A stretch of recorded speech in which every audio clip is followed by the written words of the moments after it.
Imagine yourself in a small boat, in the middle of a wide and powerful river.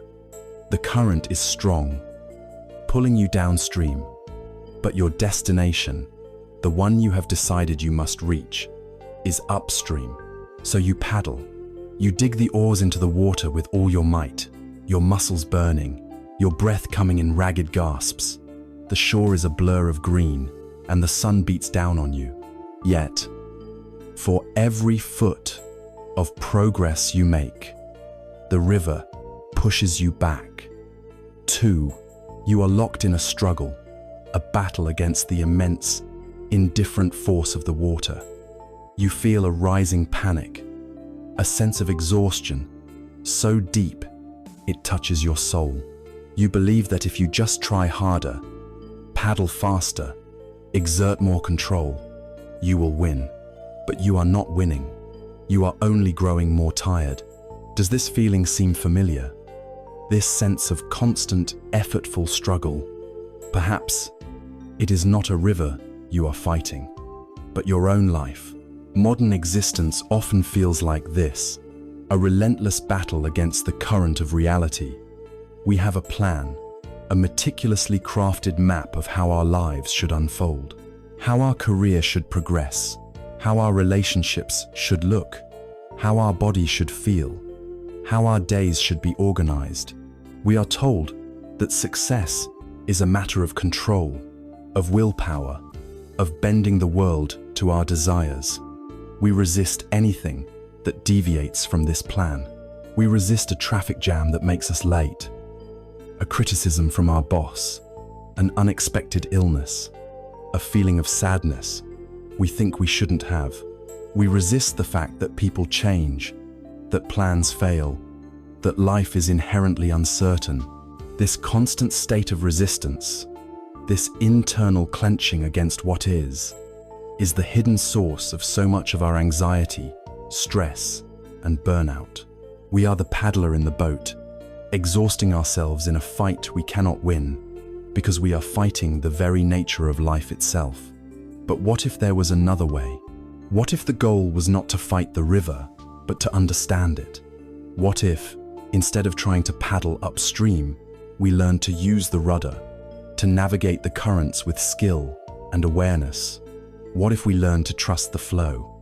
This is not a call for passive resignation or for giving up on our dreams. It is an invitation to explore a profound and ancient wisdom, one that teaches the art of non-resistance, a path that shows us how to work with the forces of life rather than against them. This is the wisdom of Zen, not as a religion to be believed, but as a practical set of tools for the mind, a way to find peace and freedom, not by changing the world outside, but by transforming the world within. This is an invitation to lay down the oars for just a moment and learn to flow. To begin this journey of flowing with the river, we must first become aware of how we have been fighting it. Before we can learn to release, we must understand the nature of our own grip. The primary tool of this fight, the mechanism of struggle that consumes our energy, is resistance. At its core, resistance is a simple, powerful, and often unconscious no to what is. It is the internal friction created when the reality of the present moment does not align with our desires, our expectations, or our deeply held beliefs about how things should be. It is the tension in the space between what is and what we want. Take a moment to feel your own body. Notice your hands. Are they relaxed or are they subtly clenched? Feel your jaw, your shoulders, your stomach. Is there a tightness, a holding pattern you weren't even aware of? This physical tension is often the most immediate echo of a mental and emotional resistance. It is the posture of a mind that is braced against life rather than open to it. Imagine a clenched fist. In this state, it can strike, it can defend, but it cannot receive. It cannot feel the gentle touch of a breeze, or hold the hand of a loved one, or accept a gift that is offered. So much of our lives are lived with a clenched mental fist. We think this clenching keeps us safe, that it gives us power, but in reality, it only isolates us and cuts us off from the very peace and connection we seek. Resistance is not the event itself. A rainy day is not resistance. A rainy day is simply a meteorological fact. The resistance is the internal narrative that says, "It shouldn't be raining. It's ruining my plans. This is terrible." The traffic jam is not resistance. It is just a collection of cars moving slowly. The resistance is the fuming impatience, the constant checking of the clock, the anger directed at the anonymous drivers ahead. It is the story we tell ourselves about the event, a story of opposition and victimhood. This internal no manifests across a vast spectrum, from the seemingly trivial to the profoundly life-altering. Let's call the everyday occurrences the micro-resistances. The Wi-Fi is slow. The coffee shop is out of your favorite pastry. Someone interrupts you when you are speaking. In these moments, feel for the subtle clenching, the flicker of irritation, the tightening in the chest, the impatient thought that shoots through the mind. We often dismiss these as insignificant, but they are the training ground. Each micro-resistance is a repetition, a strengthening of the habit of saying no to reality. We practice fighting life in these small moments, so when the big moments come, the fight is our only known response. And then there are the macro-resistances. These are the great earthquakes of our lives. A serious medical diagnosis, the loss of a job, the betrayal of a friend, the death of someone we love, the undeniable process of our own aging. Here, the resistance is no longer a subtle flicker. It is a raging fire. It takes the form of denial. This can't be happening. It appears as anger. Why me? This is so unfair. It manifests as bargaining, as despair, as a deep and pervasive sense of being wronged by the universe. But if you look closely, with gentle honesty, you will see that the underlying mechanism is identical to the frustration over a slow internet connection. It is the clash between the raw, undeniable fact of what is happening and our desperate, powerful wish that it were not. The scale is different, but the nature of the internal clenching is the same. We are still standing on the banks of reality, shouting that it should be something other than what it is. This constant, habitual act of resistance, both large and small, comes at a tremendous cost. It is, first and foremost, profoundly exhausting. Imagine your computer has a program running in the background, consuming 90% of its processing power. The machine becomes slow, unresponsive, and prone to crashing. Resistance is that background program for the human mind. It is a constant drain on our vital energy, a leak in our spiritual and psychological resources. The energy we spend resisting what has already happened or what is currently happening is energy we cannot use to adapt, to heal, to find creative solutions, or to simply be present and experience the richness of our lives. It is the energy of the paddler fighting the current that could be used to steer the boat beyond exhaustion. Resistance is the very seed of so much of our emotional suffering. It takes a simple, clean feeling like disappointment and, by resisting it, ferments it into bitterness. It takes a clean feeling like fear and, by fighting it, churns it into chronic anxiety. It takes a clean feeling like sadness and, by denying it, solidifies it into depression. Resistance is the second arrow. The first arrow is the painful event itself, which is often an unavoidable part of life. The second arrow, the one that causes the real suffering, is the one we shoot into ourselves. It is the arrow of our own resistance. There is an ancient story that illustrates this perfectly. In some parts of the world, a trap is set for monkeys using a coconut. The trapper cuts a hole in the coconut, just large enough for a monkey's open hand to fit through. Inside, they place a handful of rice. The monkey, attracted by the food, reaches its hand inside and grabs the rice. But now, with its hand clenched into a fist around the prize, it cannot pull its hand back out. The hole is too small for the fist.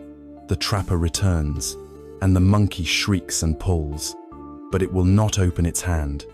It is trapped, not by the coconut, but by its own refusal to let go.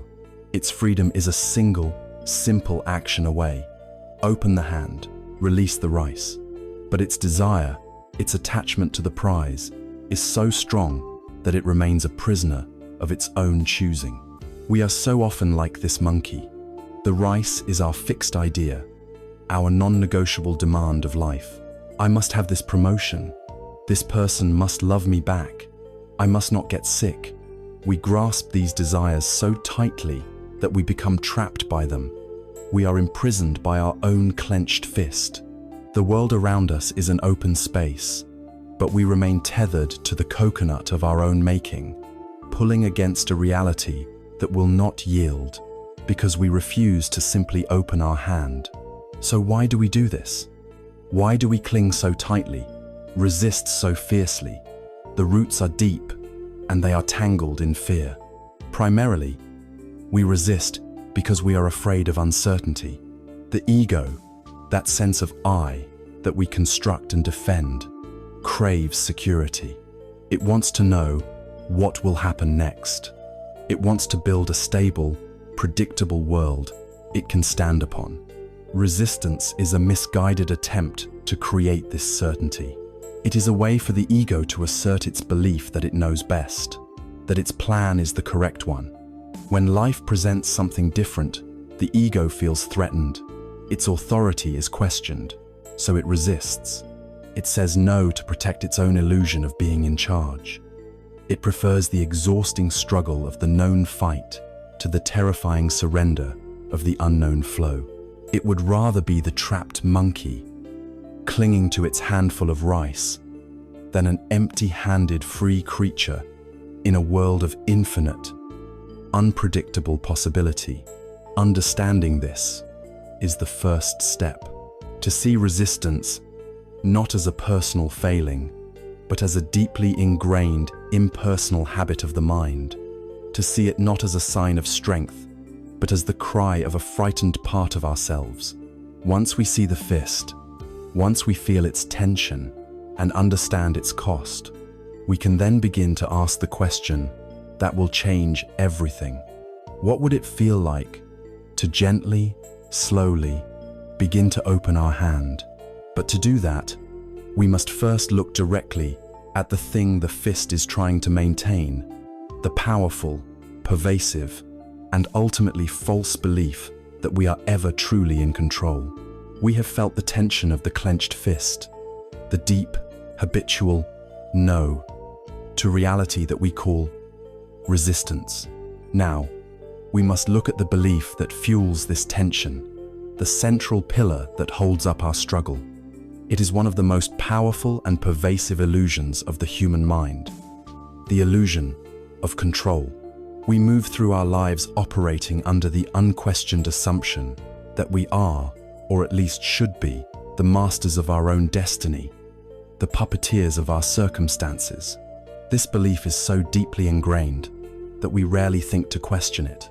It is the silent engine driving our relentless planning, our constant worry, and our profound frustration when life inevitably deviates from our script.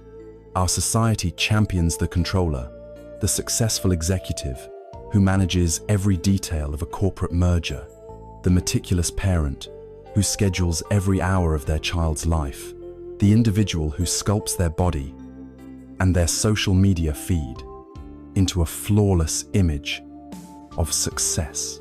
We are taught to equate control with strength and a lack of control with weakness. But this relentless pursuit of control is like trying to build a dam out of sand in the middle of that great river we spoke of. It is a source of immense anxiety and a futile expenditure of our most precious resource, our life energy.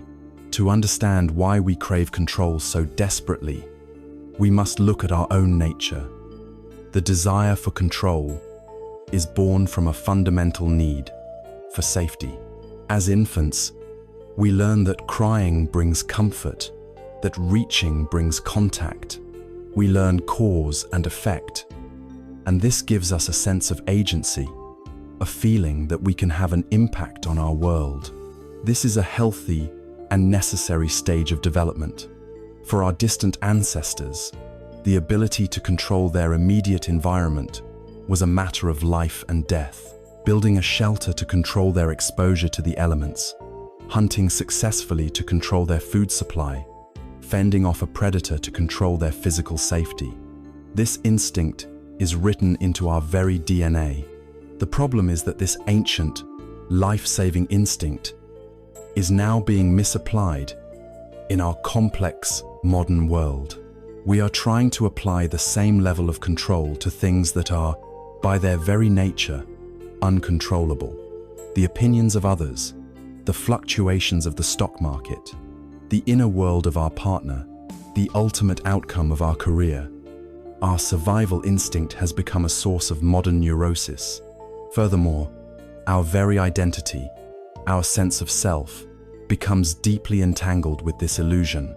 We build stories about who we are based on what we can manage. I am a responsible person, we say, which translates to, I control my commitments and finances. I am a good friend, which means I can control my social life and be there for others.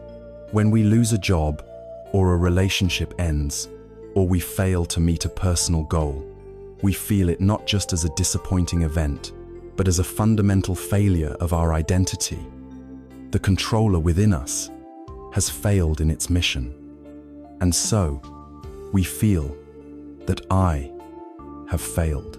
This makes letting go of control feel like a personal defeat, a crumbling of the very self we have worked so hard to construct. We would rather continue the exhausting fight than face the perceived shame of surrender. There is a wise old story from China about a farmer in the state of Song. He was a very impatient man, and he was anxious for his rice seedlings to grow. Every day, he would go to his field and stare at the small green shoots, convinced they were not growing fast enough. One day, his anxiety got the better of him. He walked through his fields, and, one by one, he gently pulled on each rice sprout, lifting it a little higher out of the earth. He worked the entire day, and when he returned home that evening, he was utterly exhausted, but terribly proud. He announced to his family, "I am so tired, but I have helped the rice to grow today." His son, curious, ran out to the fields to see this miracle. He found, to his dismay, that every single rice sprout had withered and died. The farmer, in his desperate attempt to control the process of growth, had destroyed the very thing he wished to cultivate. We are so often this impatient farmer. We pull on the sprouts of our career, demanding a promotion on our own timeline. We pull on the sprouts of a new relationship, trying to force intimacy and commitment before they are ready to bloom. We pull on the sprouts of our own personal healing, berating ourselves for not feeling better, faster. In our anxious haste to control the outcome, we disrupt the natural, organic process of life. And in doing so, we often cause the very withering we fear. The great wisdom lies in discerning what is the rice and what is our role as the farmer. The truth about control is both profoundly simple and incredibly liberating. The only thing we can ever truly control is our own internal response. We cannot control the weather, but we can control whether we choose to dance in the rain or curse it. We cannot control the actions of another person, but we can control how we choose to react to them, with anger or with understanding. We cannot control the fact that life will present us with challenges, but we can absolutely control where we place our attention and how we frame our experience. This is where we must distinguish between control and influence. To let go of the illusion of control is not to become a passive bystander. It is to shift our energy intelligently. We cannot control whether or not we get the job, but we can influence the decision by preparing a flawless resume, researching the company, and presenting ourselves with confidence and authenticity during the interview. We cannot control whether a sick loved one will recover, but we can influence their experience by offering our unwavering presence, comfort, and support. The wise person does not waste energy trying to command the wind and the tides. They learn to become a skillful sailor, using their knowledge of the currents and the wind to guide their vessel. They focus their energy on the things they can manage: the rudder, the sails, the trim of the boat. This is where our true power lies, not in the futile attempt to manage every external event, but in the focused, disciplined cultivation of our own inner state. When we pour our life force into trying to control the uncontrollable, we are guaranteed to feel frustrated, anxious, and powerless. When we redirect that same energy toward managing our responses, our attitudes, and our actions, we tap into a source of authentic power and deep, unshakable peace. Think of the sheer exhaustion of being the controller. There is a micromanager who lives inside the minds of many of us. This manager never sleeps. It is constantly running risk assessments, playing out worst-case scenarios, formulating contingency plans for events that will likely never happen. It reviews past conversations, looking for mistakes. It rehearses future conversations, trying to script every possible outcome. It is a tireless, joyless job, and it is the primary occupation of the anxious mind. This inner controller can never rest in the present moment, because its entire function is to secure the future and correct the past. It is the ultimate killer of joy. You cannot fully taste a delicious meal if the controller in your mind is already worrying about the calories or planning the next to-do list. You cannot fully experience the wonder of a sunset if your mind is obsessing over a work email. The burden of feeling responsible for everything is simply too heavy for any one person to carry. So the invitation here is radical. It is the invitation to resign from this impossible job, to fire the micromanager in your head. This is not an act of weakness. It is an act of profound strength and self-compassion. It is the recognition that the rice will grow according to its own nature, that the river will flow according to its own course. Our role is not to force it, but to tend to it, to provide the right conditions, to remove the weeds of our own fear and impatience, and then to step back and allow the process to unfold. It is a shift from believing you are the author of the entire story to understanding you are a character with the incredible power to choose how you act and react in each and every scene.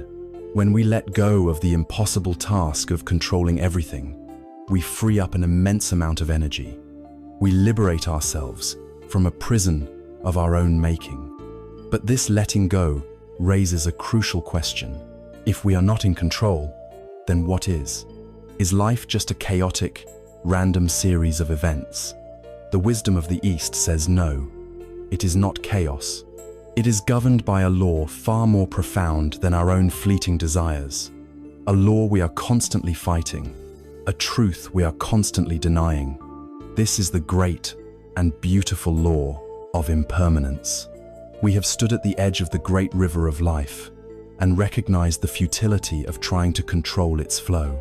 We have felt the exhaustion of the clenched fist, of a mind braced against reality. The logical question that arises is, why can we not control the river? The answer is as simple as it is profound, because the nature of the river is to flow. Its very essence is change, movement, and transformation. This ceaseless, universal flux is what the wisdom of the East calls impermanence. In the ancient Pali language of the Buddha, the term is anicca. Understanding anicca, not just as an intellectual concept, but as a felt reality, is the key to unlocking the grip of resistance and finding peace within the current. To the mind conditioned by a need for certainty and security, the idea of impermanence can sound terrifying.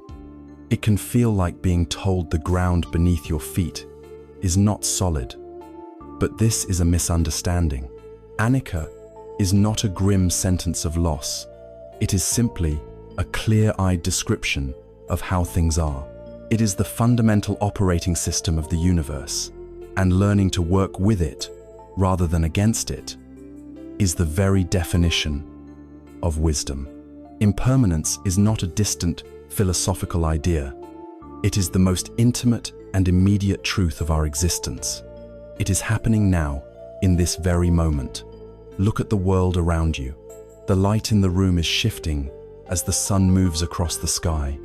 The sounds you hear arise, linger for a moment, and then fade away, replaced by new ones.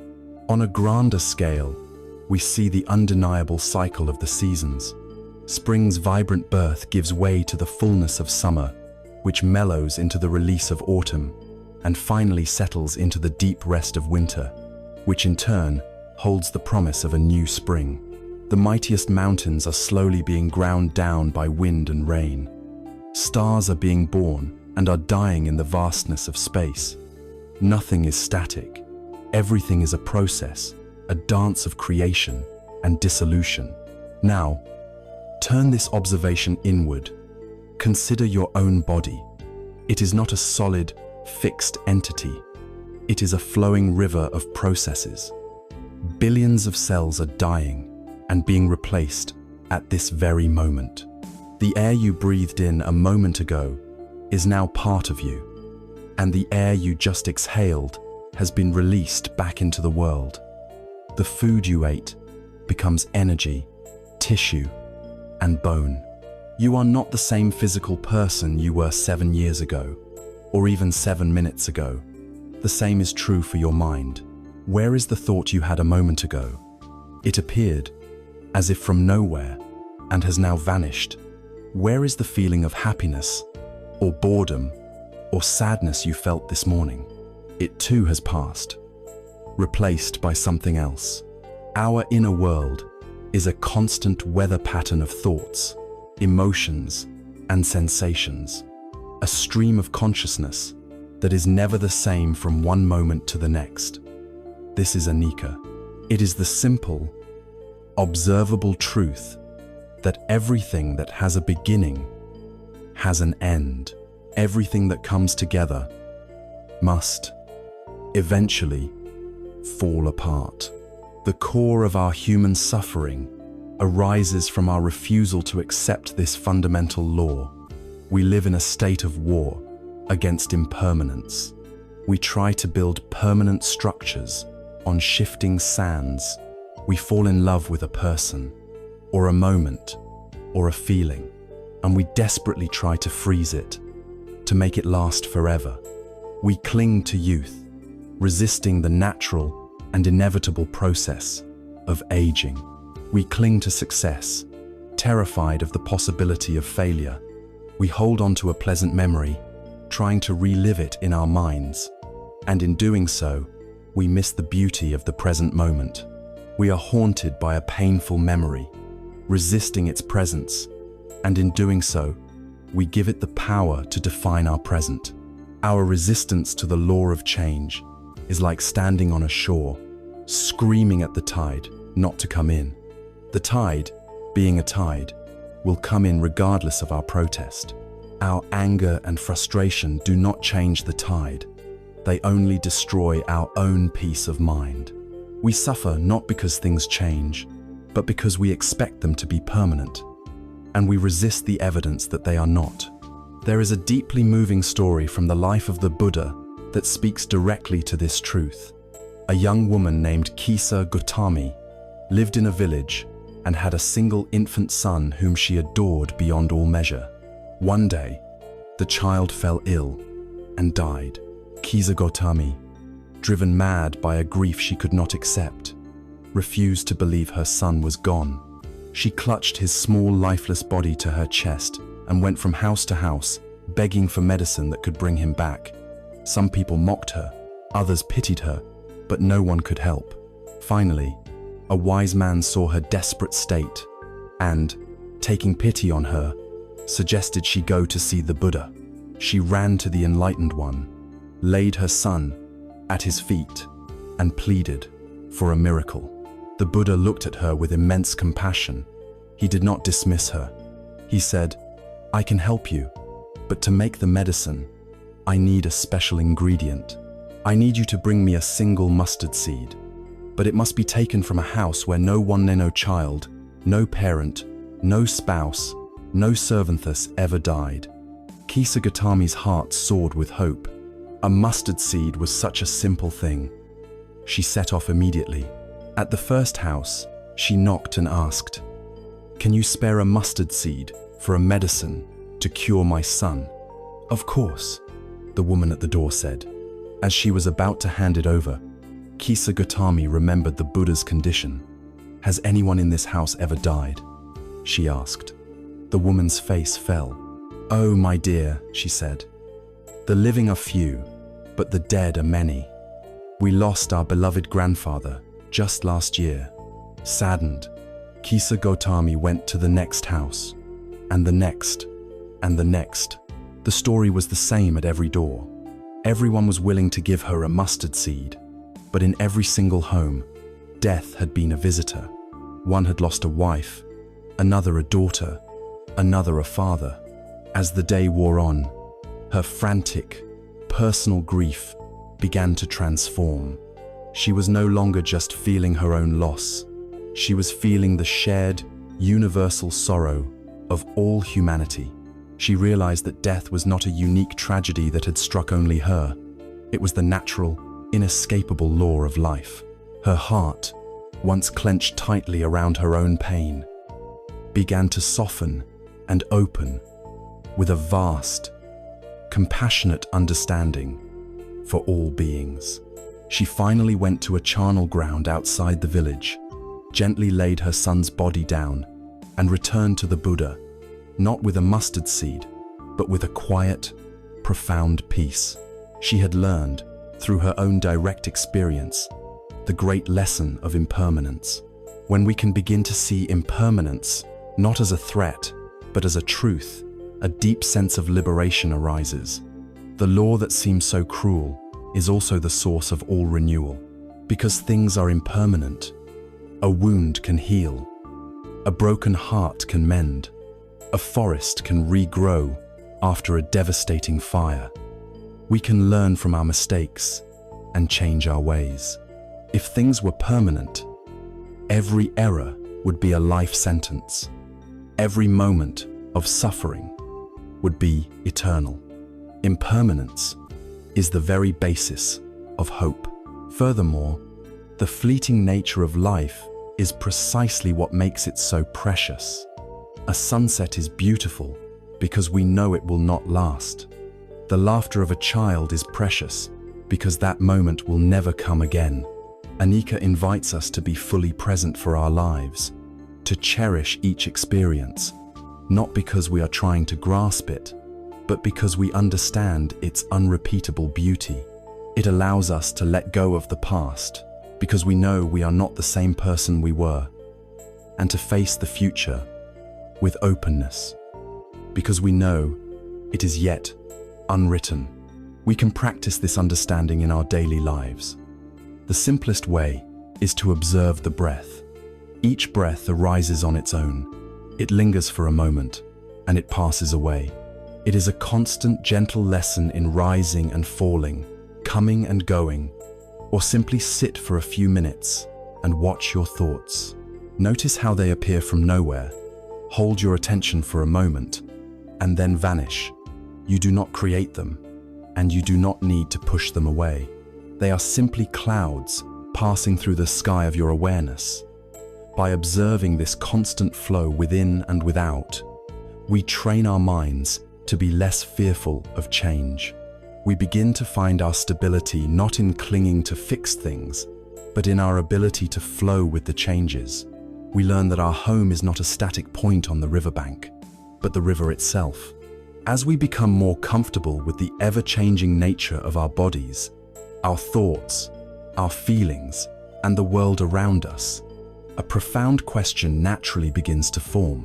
If everything I perceive is in flux, if everything is a part of this flowing river of impermanence, then who or what is the I that is witnessing all of this? What is this self that I am trying so hard to protect? This self that clings and resists? Is it also part of the river? This inquiry leads us to the very heart of the path of non-resistance, to an insight so deep it can untie the central knot of our suffering, the wisdom of no, self, or anatta. We have journeyed to the bank of the great river of existence and have come to see that its nature is to flow, that all things are impermanent. We have recognized that our attempts to control this flow are the source of our struggle. And now, we arrive at the most profound and intimate inquiry of all. We turn the lens of our awareness away from the river and onto the observer. We ask the ultimate question: who or what is this I that stands here? Who is this self that feels the need to resist? The self that clings to pleasure and pushes away pain? The self that works so tirelessly to build a fortress of control against the tides of change? Is this self a solid rock on the riverbank, separate from the water? Or is it, too, part of the flow? The answer to this question lies at the very heart of the path to freedom. It is an insight so radical that it can feel disorienting at first, but it is the key that unlocks the prison of the ego. This is the wisdom of anatta, or no self, and it is not a declaration of nothingness, but an invitation into a much larger, more interconnected reality. Let us begin not with a doctrine to be believed, but with a direct investigation, right here and now. Let us search for this solid, permanent, independent self that we call I. First, consider your body. Are you your body? It seems so, at first. But which body? The body you had as a 5-year-old? The body you had as a teenager?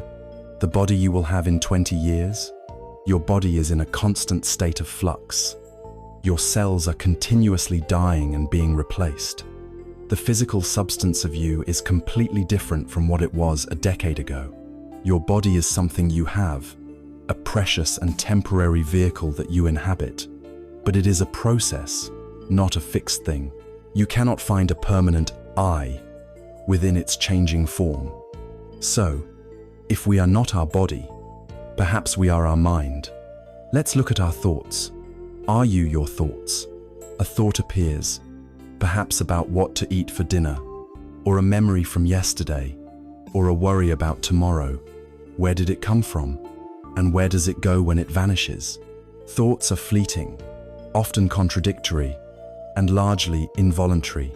They are like clouds passing through the sky of your awareness. To say, I am my thoughts, would be like a blue sky claiming it is a single, small, white cloud. Thoughts are events that happen within you, but they are not the totality of you. Well then, what about our feelings? Surely our emotions are central to who we are. Are you your feelings? Think of a moment of pure joy. It feels all-consuming. But does it last? Think of a moment of deep anger or sadness. It too eventually subsides. Emotions are like the weather, they are constantly changing. To identify ourselves completely with a fleeting emotion would be to define the entire sky by a single passing storm. We learn to say, I feel sadness, which is very different from the declaration, I am sad. The first acknowledges a temporary state. The second claims it as a permanent identity. So, you are not your body, not your thoughts, not your feelings. Perhaps then, you are your memories, your personal history, your story. This seems closer. Our story is what gives us our sense of continuity. But memories are notoriously unreliable, colored by our current mood, and edited over time. And a story is just that, a narrative. It is a thread we weave to make sense of disparate events. Take out a photograph of yourself from 10 or 20 years ago. Look at that person. You recognize them, but are you the same? Your cells are different. Your beliefs may have changed entirely. Your dreams and fears have evolved. The connection is one of cause and effect, of continuity, like a flame being passed from one candle to another. But there is no unchanging essence of you that has persisted, unaltered, through time. After this investigation, we are left with a startling conclusion. When we search for a solid, separate, unchanging self, we cannot find one. The I we so fiercely protect is not a noun, but a verb. It is a dynamic process, a constantly shifting constellation of body, feelings, thoughts, memories, and consciousness, all arising in dependence on one another and on the world around them. There is no central CEO in the headquarters of your mind. There is no little person behind your eyes pulling the levers. The self is an activity, a happening, not a thing. This is where the chains of resistance begin to rust and break. Resistance, at its core, is the defense mechanism of this imaginary, solid self. When someone criticizes me, it is this constructed ego that feels wounded and must fight back. When life doesn't go according to my plan, it is this ego that feels its very existence is being threatened. The entire project of resistance is about protecting and validating this phantom self. But if we see, even for a moment, that this self is not a solid fortress, but an open, flowing process, then who is there to defend? Who is it that is being insulted? An insult directed at a process is like trying to punch the air. The attack has no solid place to land. The reactivity softens. The need to be right, to win the argument, to defend our position at all costs, begins to seem absurd. We see that we are defending a ghost. When there is no solid self to protect, the energy of resistance simply has nowhere to go. It dissolves, leaving behind a quiet watchfulness. To the ego, the idea of no self sounds like its own death sentence, and so it can feel terrifying. But the liberation of anatta is not annihilation. It is the end of a very difficult and exhausting job, the job of being me. Think of the immense pressure you feel to maintain your self-image, the pressure to be consistent, to appear intelligent, to be seen as successful, to live up to the story you tell yourself and others about who you are. It is a constant performance. Seeing through the illusion of the solid self is like being an actor who is finally allowed to take off his heavy costume and uncomfortable mask at the end of a very long play. There is a profound sense of relief, of lightness. A playfulness can enter your life. You can afford to be wrong. You can afford to change your mind. You can laugh at your own conditioned patterns and foolishness because you know they are not the totality of who you are. You are no longer a brittle statue that can be shattered by criticism. You are a flowing river that can absorb and move around any obstacle. This leads us to the most beautiful aspect of this teaching. If we are not separate, isolated selves, then what are we? The answer is that we are interconnected. We are not separate from life. We are expressions of it. Think of a single wave on the surface of the ocean. The wave has a distinct identity. For a short time, it has a beginning, a middle, and an end. We can point to it and say, look, a wave. But at no point is that wave ever separate from the ocean. Its substance, its very being, is water. Its temporary identity as a wave is entirely dependent on the whole ocean. When the wave subsides, it doesn't die. It simply returns to its true nature, the ocean. We are like that wave. Our individual self, with its name, its history, and its personality, is a temporary form that arises from the vast ocean of existence. We are made of sunlight, water, air, and the food grown from the earth. We are shaped by the language, culture, and people who came before us. This I is not an island. It is a temporary knot in a vast, intricate web of interconnection. Seeing this dissolves the illusion of separation that is the root of fear, jealousy, and hatred. It becomes the foundation for true empathy and compassion. The suffering of another is no longer their problem. It is a vibration felt throughout the entire web of which we are a part. We have now journeyed through the foundational pillars of this wisdom. We have seen the clenching of resistance, the illusion of control that powers it, the universal law of impermanence that makes control impossible, and finally, the empty, process-like nature of the very self that imagines it needs to resist. We have laid the groundwork of understanding, but philosophy, however profound, is only a map. It is not the territory itself. The next step in our journey is to move from the conceptual to the experiential. How do we begin to live this understanding in our day-to-day lives? How do we take this liberating insight and make it our felt reality? We begin with the simplest, most powerful action possible. We learn to create a space between the world and our reaction to it. We learn the art of the pause. We have journeyed deep into the philosophical heartwood of non-resistance. We have seen that our struggle comes from trying to control an uncontrollable, ever-changing river, and that the very self we are trying to protect is as fluid and transient as the water itself. These are profound and perhaps unsettling realizations.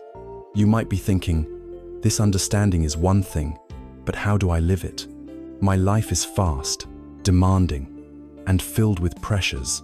How do I bridge the gap between this beautiful philosophy and my daily reality of deadlines, traffic jams, and difficult conversations? The bridge is built not with a grand, sweeping gesture, but with the smallest, most accessible, and most revolutionary tool we possess, the art of the pause. The first practical step on the path of non-resistance is not to do anything at all. It is simply to stop, to create a space in the relentless momentum of our lives. Our modern world is a cult of speed and a temple of busyness. We are bombarded by a constant stream of information, notifications, and demands for our attention. We wear our exhaustion like a badge of honor. I'm so busy, we say, with a mixture of complaint and pride, as if a full calendar is proof of a full life. We rush from one task to the next, from one thought to the next, from one stimulus to the next, without ever creating a space in between. We are afraid of the silence. We are afraid of what we might feel or think if we were to simply stop moving. We use busyness as an anesthetic, a way to outrun the quiet whisper of our own anxiety or the deep ache of our own sorrow. In this context, the act of deliberately pausing is an act of rebellion. It is not laziness. It is not inefficiency.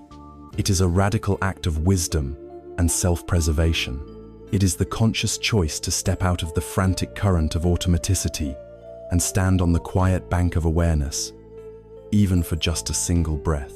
There is a profound insight, often attributed to the psychologist and Holocaust survivor Viktor Frankl, that captures the power of this practice.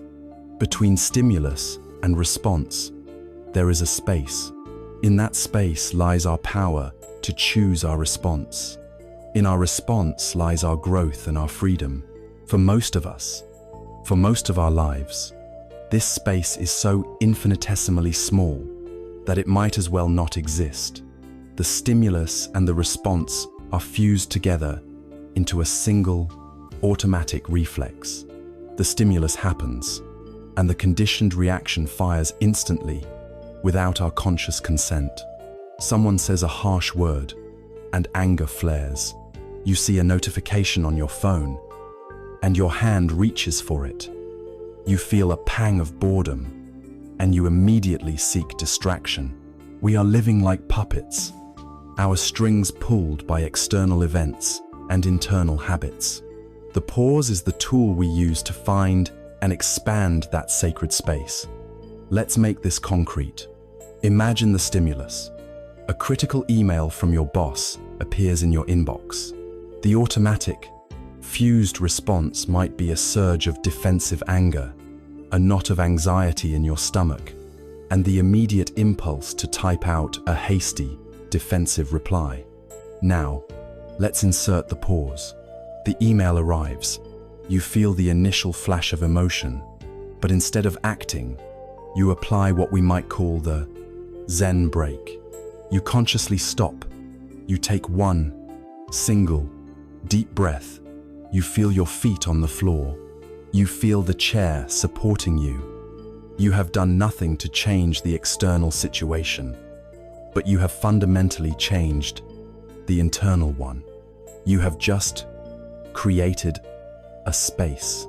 In that space, which might only last for 5 seconds, everything changes. Freedom is born. You can observe the anger without being consumed by it. You can feel the anxiety without being paralyzed by it. And you can see choices you were blind to a moment before. You can choose to get up and walk around the room for a minute. You can choose to leave the email until you are calmer. You can choose to read it again, this time with a more generous interpretation. You can choose to formulate a response that is calm, constructive, and wise, rather than one that is reactive and emotional. That small gap, created by that single conscious pause, is the difference between being a slave to your conditioning and being the master of your own mind. It is where you reclaim your power. This practice does not require a retreat to a monastery or a special cushion.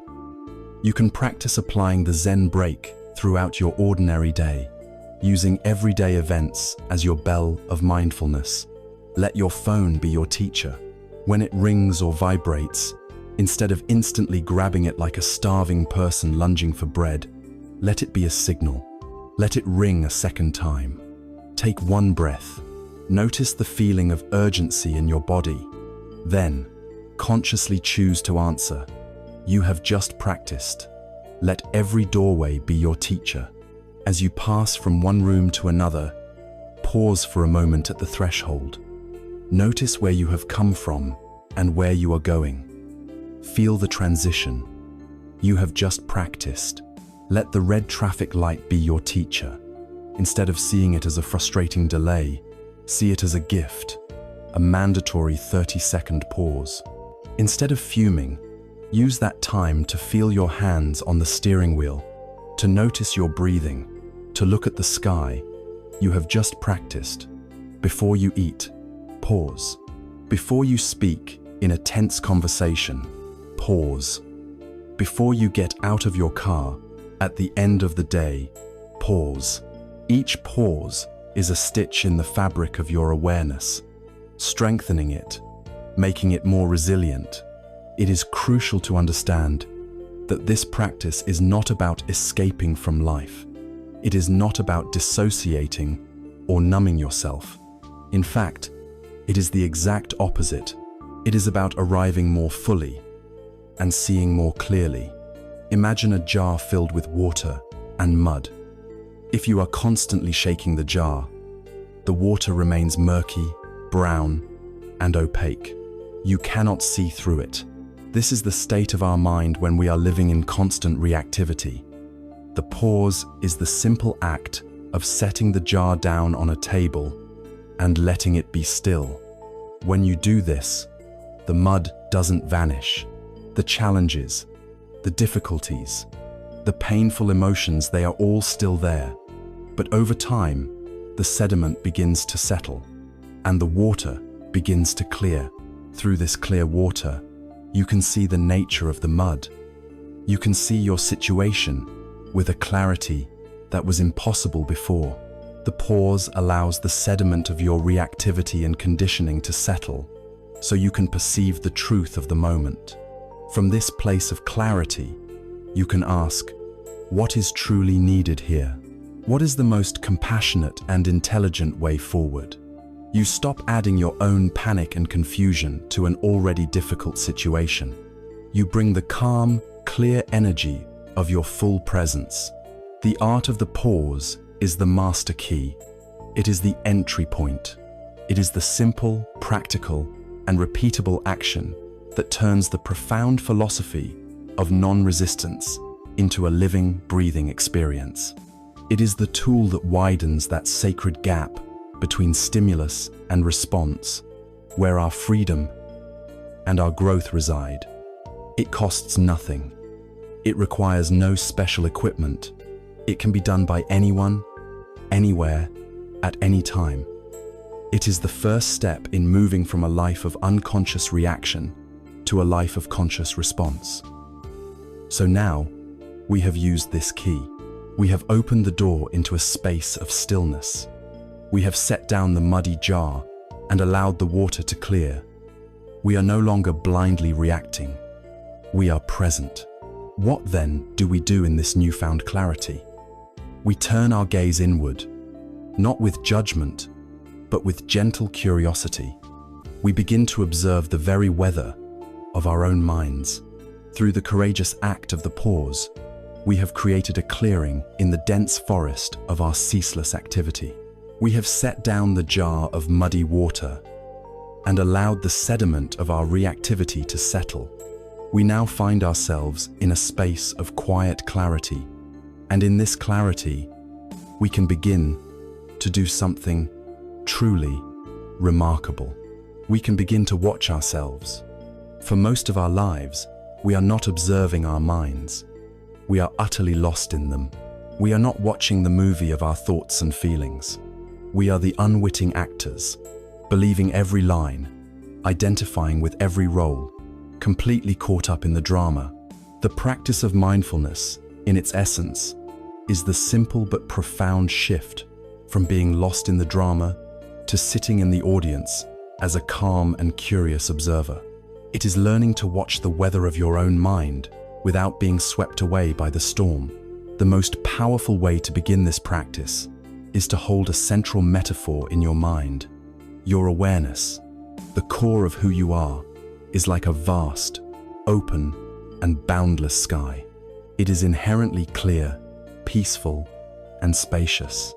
Your thoughts, your emotions, your memories, and your physical sensations are like the weather that passes through this sky. Sometimes, the sky is filled with dark, turbulent storm clouds of anger or fear. Sometimes, there are thick, grey clouds of sadness and grief. At other times, there are light, wispy, harmless clouds of daydreams and random thoughts. And sometimes, the sky is clear, filled with the brilliant, warm sunlight of joy and peace. The single most important insight on this entire path is this: the sky is never damaged, stained, or fundamentally changed by the weather. A hurricane can rage, but it does not break the sky. When the storm passes, the sky is still there, just as vast and peaceful as it was before. We have been conditioned to believe that we are the weather. When anger arises, we say, "I am angry." We become the storm cloud. When a sad thought appears, we say, "I am sad." We become the grey, heavy fog. The practice of watching the mind's weather is the practice of shifting your identification from the clouds to the sky. It is the practice of realizing, in your own direct experience, that you are the spacious awareness in which the weather of your life happens. The anger, the sadness, the joy, they are all temporary events passing through you, but they are not the totality of you. You are the space that holds them all. So how do we do this in a practical sense? The technique is startlingly simple.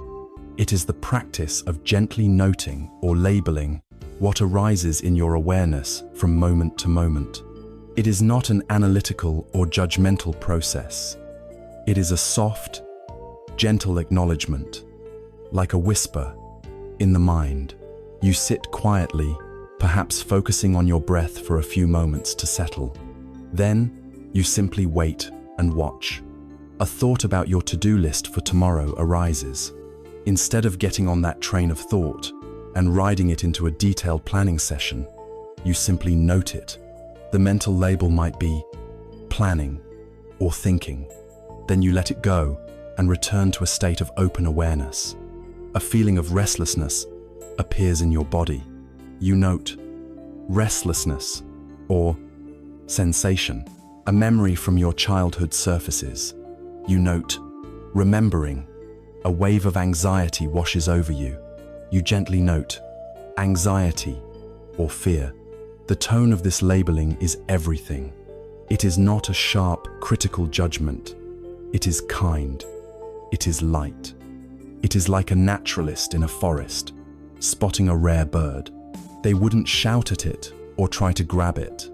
They would softly note, "Ah, a woodpecker," and simply observe it with interest until it flies away on its own.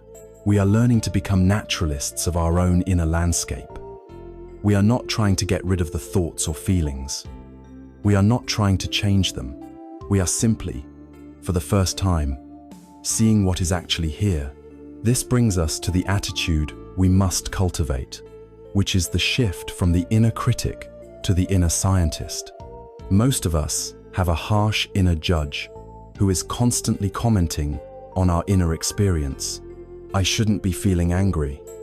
I should be happier. Why am I always worrying so much? This self-judgment is a brutal form of resistance, a second arrow that we shoot into ourselves, which causes far more suffering than the original emotion. The practice of mindfulness invites us to suspend this critic and instead embody the spirit of a gentle, curious scientist. A scientist does not get angry at their data. They do not judge the results of their experiment. They observe with a keen and open curiosity. So when a difficult emotion like jealousy arises, instead of judging yourself for it, you can meet it with a scientific curiosity. Ah, jealousy. How fascinating. What does this actually feel like in my body? Is there a heat in my chest? A tightness in my stomach? What thoughts are connected to it? What is the story it is telling me? This attitude of kind, non-judgmental investigation is profoundly healing. It allows you to be with your own experience without adding the extra layer of shame or guilt. You are simply collecting data on the human condition as it manifests through you. When we practice this observation consistently, two miraculous things begin to happen. First, the intensity of our difficult emotions begins to diminish. An emotion is like a fire. Our usual habit is to throw more wood on it by believing the story the emotion is telling us. If anger arises, we feed it with thoughts of blame and righteousness, and the fire rages. But when you simply observe the raw energy of the anger as a sensation in your body, and you label it as anger, you stop feeding it. You are no longer adding the fuel of your story, and a fire that is not fed will, in its own time, burn itself out. The energy dissipates. You find that you can experience even strong emotions without being completely hijacked by them. Second, through this direct observation, the philosophical idea of impermanence becomes your own lived reality. You see for yourself, not because someone told you, but because you have watched it happen 1,000 times, that every single thought and emotion that arises also passes away. You watch a wave of sadness build, crest, and then slowly recede.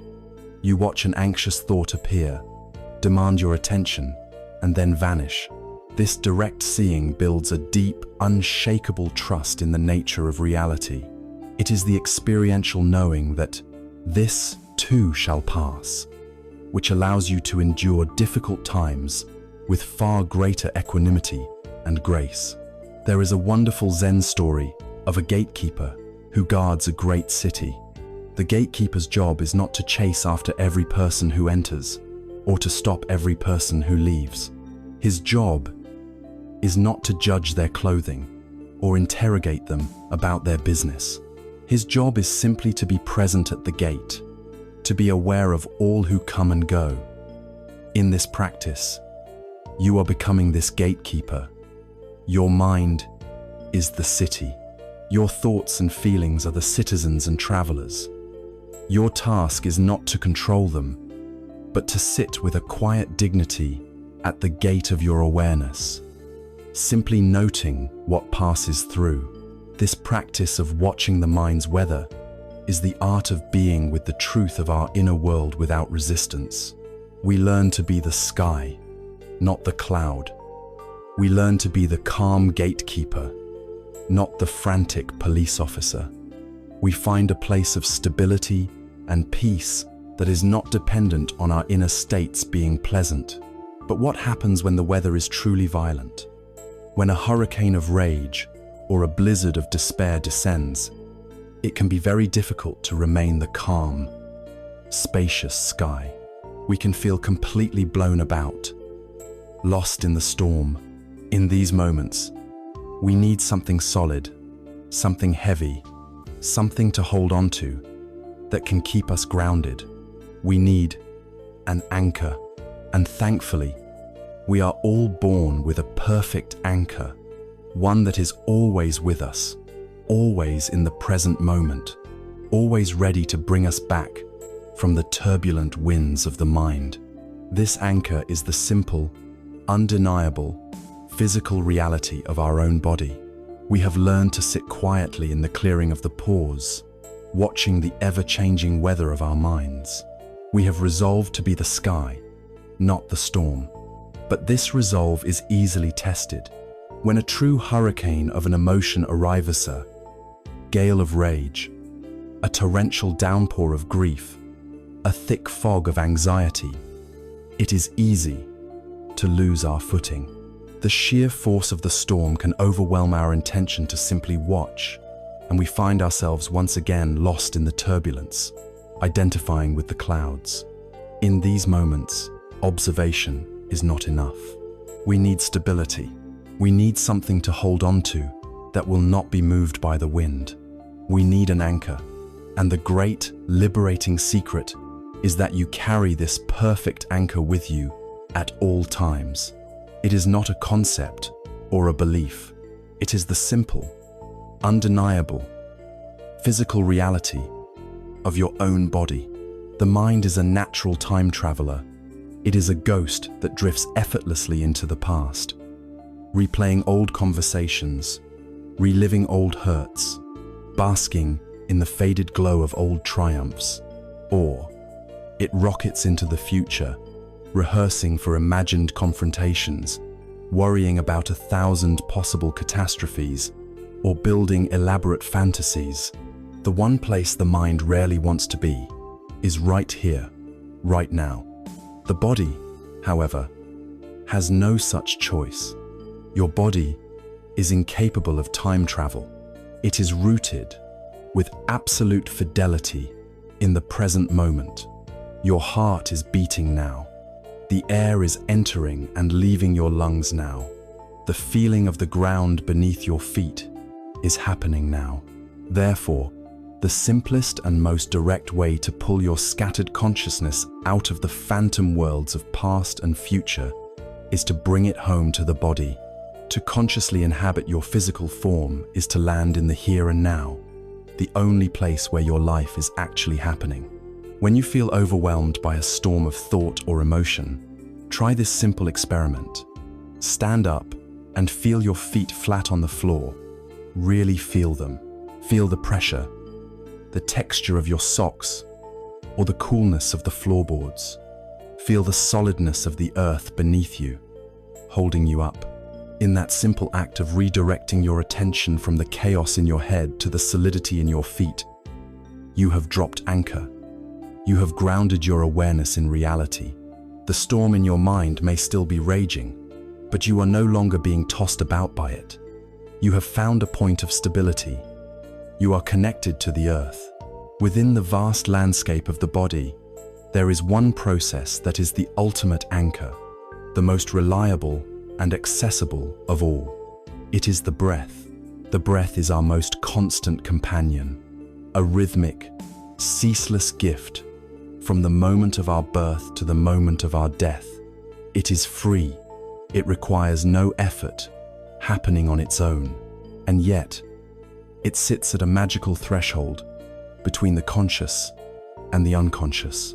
Your breath changes with your emotional state without your command, becoming shallow and rapid when you are afraid, deep and slow when you are at peace. But you can also consciously work with it, gently guiding it to become slower and deeper, which in turn sends a powerful signal of safety and calm back to your nervous system. The breath is the bridge between body and mind. To use the breath as an anchor, you do not need to do anything special. You simply need to feel it. Find a comfortable position and bring your attention to the simple, physical sensation of your breathing. Perhaps you notice the subtle coolness of the air as it enters your nostrils and the slight warmth as it leaves. Perhaps you rest your attention on the gentle rise and fall of your chest or your abdomen. Do not try to control it or change it. Just let your awareness rest on the rhythm, as if you are a passenger on a boat, feeling the gentle, rocking motion of the waves. When your mind wanders away into thought, as it certainly will, you do not judge yourself. You simply notice that it has wandered, and gently, kindly, you guide it back to the feeling of the breath. Each time you do this, and you may do it 100 times in 5 minutes, you are strengthening a mental muscle. You are training the mind to come home. We can deepen this practice of embodiment through a technique called the body scan. This is a systematic process of moving your attention through your physical form, not to change anything, but simply to become acquainted with what is there. Lying down or sitting comfortably, you can begin by bringing your full attention to the toes of your left foot. Without wiggling them, just feel them from the inside. Can you feel any sensations? Tingling, warmth, numbness, pressure, whatever is there or not there is fine. You are just noticing. Then, slowly, you guide your attention up through the sole of the foot, the heel, the ankle, and into the lower leg. You continue this slow, deliberate journey of awareness up through your entire body, the knees, the thighs, the hips, the lower back and abdomen, the chest and upper back, the hands and arms, the shoulders and neck, and finally, up through your face, the jaw, the mouth, the cheeks, the eyes, the forehead. You are exploring your own inner territory with the gentle curiosity of a cartographer, mapping out the landscape of sensation. The goal is not to achieve a state of relaxation, although that often happens. The goal is simply to be present, to fully inhabit your body, perhaps for the first time in a very long time. Through this regular practice of anchoring and scanning, you begin to develop a new relationship with your body. you learn to listen to its subtle wisdom. The body has its own intelligence, and it often signals the presence of resistance long before your conscious, thinking mind is aware of it. It speaks to you in the language of physical sensation. Think about it. When you are listening to someone you disagree with, do you feel your jaw clenching? That is the body's way of saying, I am resisting this. When you are facing a stressful deadline, do you find yourself holding your breath or breathing in a very shallow way? That is the body resisting the feeling of pressure. When you feel the weight of the world on your shoulders, do you notice your actual shoulders creeping up towards your ears, tight and hard? That is your body physically manifesting the mental burden. A knot in the stomach, a tightness in the chest, a headache behind the eyes. These are not random malfunctions. They are often valuable messages from our body, telling us where we are holding on, where we are clenching, where we are at war with the present moment. By learning to listen to these signals, we can intervene early. When you notice your jaw is clenched, you can consciously, gently, allow it to soften. When you notice your breath is shallow, you can consciously invite it to deepen. This physical act of letting go can send a powerful ripple effect back to the mind, helping to dissolve the mental pattern of resistance that created the tension in the first place. Your body becomes your wisest teacher and your most faithful friend on this path. It is the solid ground beneath your feet when the world seems to be shaking. It is your home base in the ever-present now. By returning to the body, by anchoring ourselves in the breath, we find the stability to be with even the most intense storms of the mind without getting swept away. We are the ship, held steady by our anchor, able to ride out the waves. Now, from this place of grounded presence, from this stable platform of embodied awareness, we are finally equipped to perform a kind of spiritual alchemy. We are ready to make a crucial distinction that can fundamentally alter our experience of life's difficulties. We can learn to skillfully separate the raw, unavoidable reality of pain from the optional, self-generated layer of suffering. We have found our anchor in the body, a safe harbor in the present moment, a place of stability from which we can weather the storms of the mind. Now, from this grounded and embodied perspective, we are ready to learn a skill of profound spiritual alchemy. We are ready to learn how to distinguish pain from suffering. In our everyday language, we often use these words as if they mean the same thing.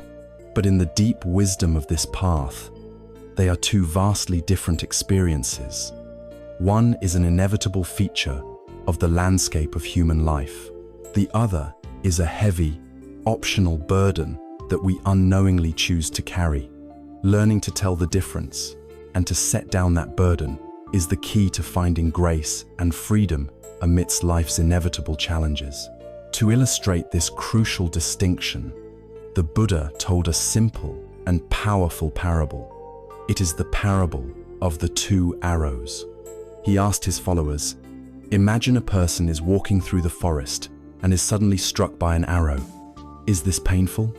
The answer, of course, is yes. The initial shock, the piercing of the flesh, the raw physical wound, this is undeniably painful. This first arrow, the Buddha explained, is like the unavoidable pain of life itself. It is the physical pain of sickness, injury, and aging. It is the emotional pain of loss, rejection, and disappointment.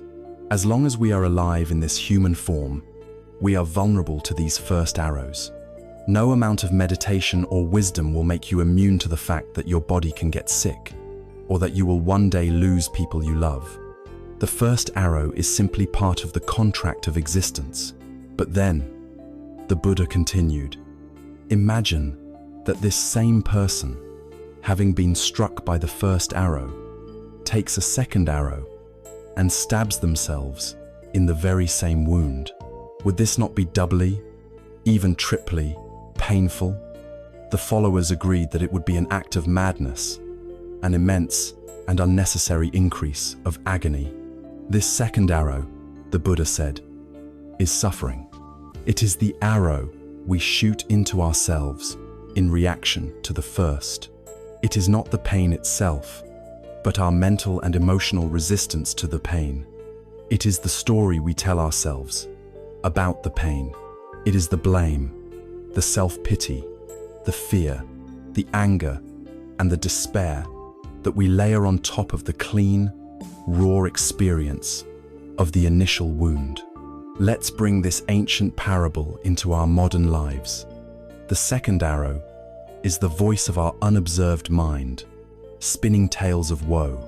Imagine the stimulus is that a project you worked hard on at your job receives a negative review. The first arrow is the immediate sting of that criticism. It's a flash of embarrassment, a pang of disappointment, a feeling of shame. This is a natural, human reaction. It hurts. That is the first arrow, clean and simple. The second arrow is what happens next. You go home, and your mind begins its work. It replays the criticism over and over. It starts to generalize. I'm a failure. I can't do anything right. It starts to catastrophize. I'm definitely going to get fired. I'll never find another job. It starts to feel victimized. My boss has always had it in for me. It's so unfair. All of this rumination, this creation of a narrative of personal failure and injustice, is the second arrow. The initial pain of the criticism may have lasted only a few minutes, but the suffering created by the second arrow can last for days, weeks, or even longer. We are the ones shooting it into ourselves, again and again. Consider physical pain. The first arrow is a chronic headache. It is the raw sensation of pressure, throbbing, and aching in your head. That is the direct, physical reality. The second arrow is the mental commentary that accompanies it. Oh no, my day is ruined. I won't be able to concentrate on anything. What if this never goes away? What if it's a sign of something more serious? This layer of fear, frustration, and anxiety about the pain is the second arrow. It takes the clean sensation of the headache and wraps it in layers of mental anguish, making the entire experience exponentially worse. This gives rise to a simple but profound equation. Suffering equals pain multiplied by resistance. Let me say that again. Suffering equals pain multiplied by your resistance to the pain. The first arrow, the pain, is a given in this equation. It might be a small number or a large one, but it is there. The variable that we have control over is the level of resistance. If our resistance is high, if we fight the pain, deny it, feel victimized by it, and spin endless stories about it, then we multiply the pain and create immense suffering. But if we can learn to bring the level of resistance down to zero, then the mathematics of the mind changes completely. Pain multiplied by zero resistance equals zero suffering. The pain may still be present. The first arrow is still there, but the experience is completely transformed. It is held in a space of gentle, non-resistant awareness. It is just a raw sensation without the heavy baggage of a story. So how do we begin to live a life with only one arrow? The practice involves using the tools we have already gathered. When a painful event occurs, the first step is to remember this parable. Recognize the moment of impact as the first arrow. Then, instead of immediately going into your head and launching the second arrow of your story, you do the opposite. You use your anchor. You come home to your body. You feel the raw, physical sensations of the emotion. What does disappointment actually feel like? Is it a hollowness in the chest? A heaviness in the stomach? A lump in the throat? Can you be with that direct physical sensation with kindness and curiosity, just for a few moments? without needing it to go away? Can you breathe with it? This is the practice of holding the first arrow with compassion. You are not trying to like the pain. You are not trying to pretend it doesn't hurt. You are simply allowing it to be what it is, a flow of energy and sensation in your body. Inevitably, the mind will try to launch the second arrow. The stories will begin. It's not fair. If only. This always happens to me. But now, because you are anchored and aware, you can see this happening. You can use your practice of noting. You can gently label this mental activity. Thinking, judging, worrying. You can recognize it for what it is, the second arrow, and you have a choice. You do not have to pick it up. You do not have to believe the story. You can let the thought pass by like a cloud and return your attention to the raw, clean sensations in your body. This distinction is one of the most empowering teachings on the spiritual path. It reveals that while we may not be the masters of our circumstances, we can be the masters of our experience. We cannot control all the first arrows that life will shoot our way, but we have a profound and life-altering choice about whether or not we will shoot the second. Every moment of pain is an invitation to practice. It is an opportunity to meet our direct experience with courage, presence, and a compassionate heart, refusing to add the unnecessary burden of our own self-generated suffering. This courageous act of being with the first arrow just as it is, without resistance, has a name. It is called acceptance. But this word is one of the most misunderstood in all of spiritual life. It is often confused with passivity, with weakness, or with giving up. But true acceptance is anything but that. So what does it truly mean to accept the first arrow? How is this potent, heroic act different from mere resignation or defeat? We stand at a pivotal crossroad on this journey. We have seen that the first arrow of pain is an unavoidable part of life, and that our suffering comes from the second arrow of our own resistance. The antidote to this self-inflicted wound, we have said, is acceptance. But this word, acceptance, is so often misunderstood. It lands in the Western mind with a thud, sounding like defeat, like weakness, like a passive surrender to fate. It conjures images of giving up, of being a doormat, of letting life walk all over you. So let us be perfectly clear.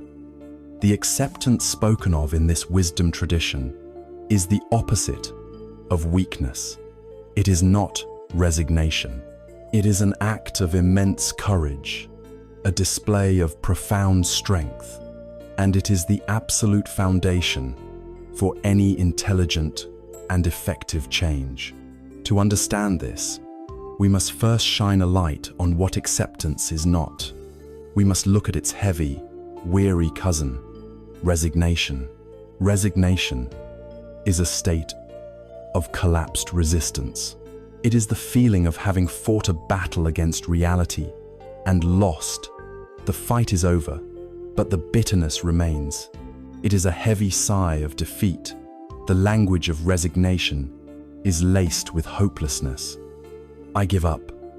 There's nothing I can do. It is what it is, said with a shrug of despair. This is just my lot in life. When we are in a state of resignation, we feel like a victim. We feel powerless before the forces of life. Resignation is still a form of resistance. It's just that the resistance has gone underground, festering as resentment and despair. The door to possibility feels locked and barred. It is a grey, joyless, and disempowered state of being. Acceptance, on the other hand, is vibrant, clear, and active.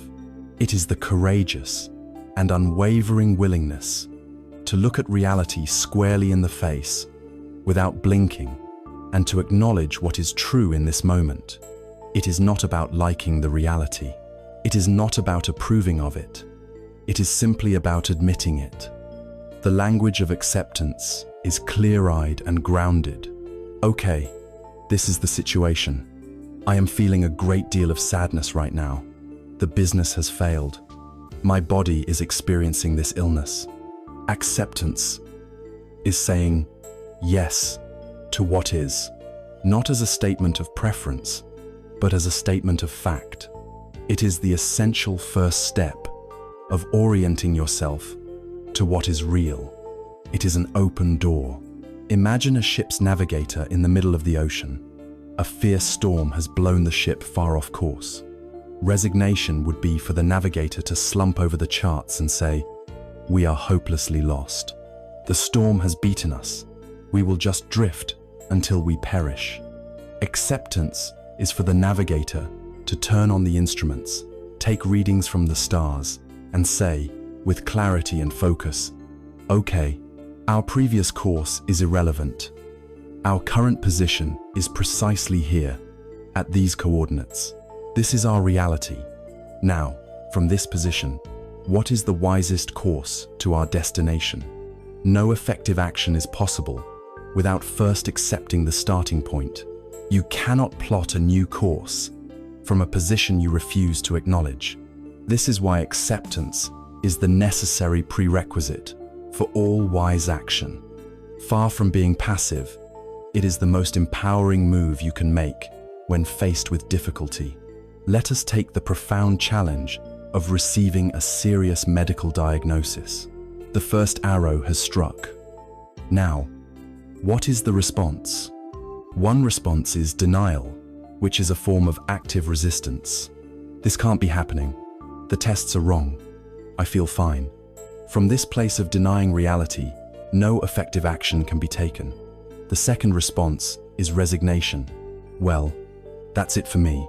It's a death sentence. There is no hope. This leads to despair, inaction, and a surrender of all personal agency. The third response is acceptance.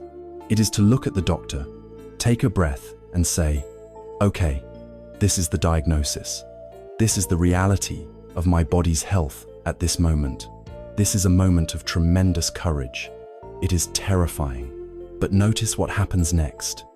The moment you accept the reality of the situation, a new space opens up. The energy you were using to deny reality, or the energy that was collapsing into despair, is now liberated. It becomes available for a new set of questions. What are the treatment options? Who are the best specialists?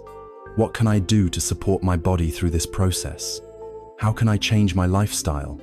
Acceptance is not the end of the journey. It is the true beginning of the healing journey.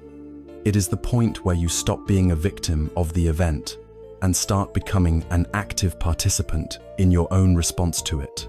We can train this muscle of acceptance in our daily lives by starting with small, low-stakes annoyances. Think of it as emotional weight training.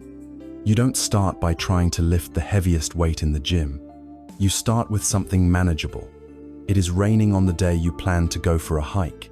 The first arrow is the disappointment. Resistance is complaining about the weather all day, feeling cheated. Resignation is moping around the house, feeling like the day is ruined. Acceptance is looking out the window and saying, "Okay, it's raining. The hike is not happening today. What is something else we could do that would be enjoyable? Maybe visit a museum or watch a movie." You accept the reality and pivot. You wake up feeling tired and unmotivated. The first arrow is the low energy. Resistance is pushing yourself, fueled by caffeine and self-criticism, berating yourself for being lazy. This just leads to burnout. Acceptance is acknowledging, "My body feels tired today. I will be gentle with myself. I will prioritize the one or two most important tasks, and then I will allow myself the rest I clearly need." You listen to the reality of your body and respond with wisdom, not with force. You are stuck in a terrible traffic jam. Acceptance is recognizing that honking your horn and clenching the steering wheel will not move the cars any faster. Acceptance is turning on a podcast, listening to some music, and acknowledging that for this period of time, your reality is simply to be sitting in a car. By practicing with these small, everyday first arrows, we build the mental and emotional capacity to meet the larger first arrows of our lives with this same clear-eyed, empowered, and graceful acceptance. So we see that resignation is a prison whose walls are built from defeated resistance. Acceptance is the key that unlocks the door to freedom and wise action. It is the power that comes from aligning ourselves with reality rather than being at war with it. It is the courageous act of saying yes to what is, so that we can begin the intelligent work of shaping what can be. This practice allows us to accept the external event, the first arrow. It allows us to be with the raw sensation of the initial pain. But there is another layer we must often face, a layer that is deeply personal and often much harder to let go of. This is the story we tell ourselves about the event, the identity we build around our pain. What happens when we have accepted the fact of the rainy day, but we are still clinging to the story of being the person whose day was ruined? What if the next, even more profound, step in non-resistance is learning to let go of our favorite, most cherished stories about who we are? We have learned to meet the raw reality of life with a courageous and clear-eyed acceptance, understanding this to be the foundation of all wise action. We have accepted the first arrow, the unavoidable pain. We have learned to be with the initial sting of an event without reaching for the second arrow of resistance. But now we must venture deeper into a realm that is more subtle, more personal, and often more fiercely guarded. We must examine the stories. We have accepted the fact of the rainy day, but what of the story we tell? The story of being the person whose day was ruined. We have accepted the fact of a job loss, but what of the story of being a failure? For we do not live in raw reality. We live, breathe, and have our being within the narratives we weave around it. The next great act of letting go on this path is not to let go of the event, but to let go of your story about the event. Human beings are storytelling animals. It is our primary method for making sense of a chaotic and complex world. From the grand myths of creation to the simple story of what we did last weekend, narratives provide structure, meaning, and a sense of identity. This is a beautiful and necessary human trait. The problem arises, however, when we forget that we are the authors. We begin to treat our personal stories not as interpretations of reality, but as reality itself. We mistake our map for the territory. Imagine you are wearing a pair of yellow-tinted glasses. Everything you see will have a yellowish hue. At first, you might be aware of the glasses, but after a while, you forget they are even there. You simply come to believe that the world is a yellowish place. Our most deeply held personal stories are exactly like these glasses. If you carry a core story that says, "I am not good enough," you will find evidence for it everywhere. A piece of criticism confirms it. A lack of praise confirms it. Even a success can be twisted by the story to mean, "I just got lucky this time. It won't last." We do not see our stories. We see the world through them. The first step in this practice is to bring these unconscious narratives into the light of awareness. How can you begin to see the glasses you are wearing? One way is to look for recurring patterns and themes in your life. Do you often find yourself cast in the same role? Are you always the victim, the one to whom bad things happen? Are you the martyr, always sacrificing your needs for others and feeling resentful? Are you the hero, the one who must always be strong and in control, never showing vulnerability? These roles are clues. They are characters in a story you have been writing and reenacting for years. Another powerful clue is the use of absolute language. Listen to your own internal monologue. Is it filled with words like always, never, everyone, or nobody? I always mess things up. Nobody ever listens to me. This will never work out. This is the language of a rigid, unchanging story.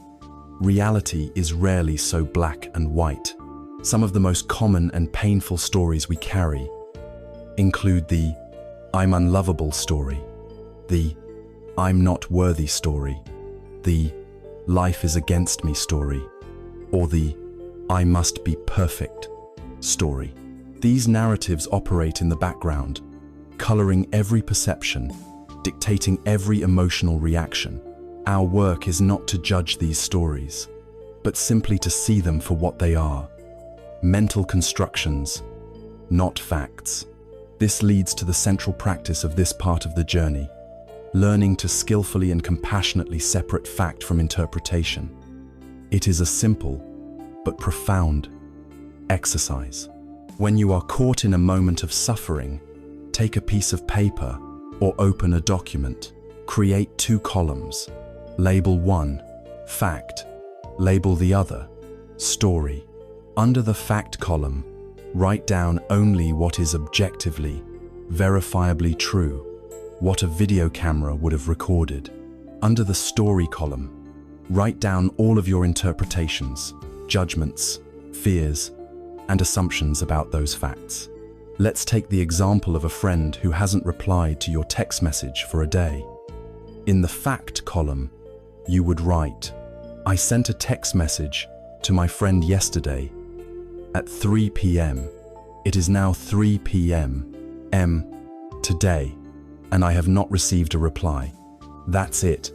That is the entire verifiable reality. Now look at the story column. It might be filled with things like, they are ignoring me. They are angry with me. I must have done something to offend them. Our friendship is over. They don't value me. People always let me down. Look at the 2 columns. Where is all the pain, the anxiety, the suffering? It is not in the facts. The facts are neutral. All of the suffering is contained entirely within the story.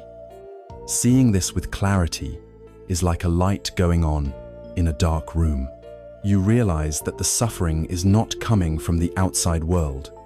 It is being generated by your own mind. Once you see that your story is a mental construction, you are no longer its prisoner. You realize you have a choice. This is not about pretending everything is fine or engaging in what some call toxic positivity. It is about consciously choosing to adopt a story that is more empowering, more compassionate, and ultimately, more true. This is the power of the rewrite. If your current story is causing you to suffer, you have the right, as the author, to edit it. Let's return to the friend who hasn't replied. A more skillful, and likely more accurate, story might be, my friend is a busy person with a full life. They may have seen my text and forgotten to reply. They may be dealing with something difficult. Their lack of reply is most likely not a statement about me or our friendship. I will trust in our connection and wait. Can you feel the immense difference in the inner climate created by these 2 stories? The facts are the same, but the experience is one of peace instead of anxiety. Think of a painful breakup. One story is, I was abandoned. I am unlovable. I will be alone forever. This story leads to a downward spiral of despair and low self-worth. A skillful rewrite, once the initial grief has been honored, might be, this relationship ended, and it is incredibly painful, but it does not define my worth.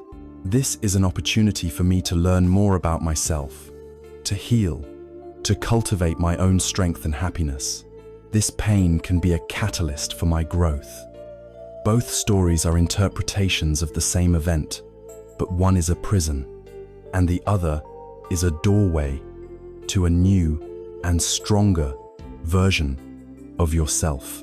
The practice is to ask yourself, in any given situation, Is the story I am telling myself right now serving me? Is it helping me to be wiser, kinder, and more resilient? Or is it keeping me trapped in a cycle of pain? Letting go of our stories is a profound act of non-resistance. We stop resisting the neutral facts of reality, and we stop clinging to the painful identities these stories create for us. We learn to hold our sense of self more lightly, but this very lightness can be frightening. Our stories, even the painful ones, give us a sense of certainty.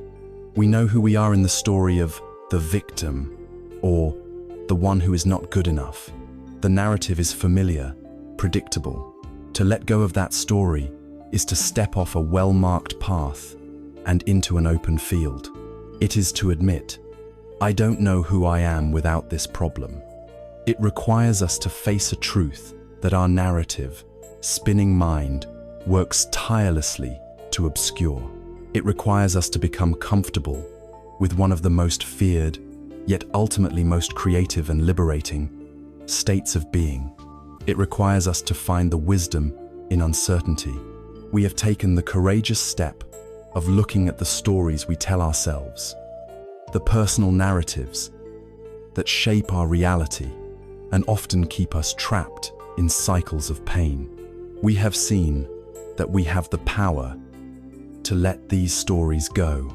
But the moment we release a familiar narrative, even a painful one, we are faced with a profound and often terrifying void.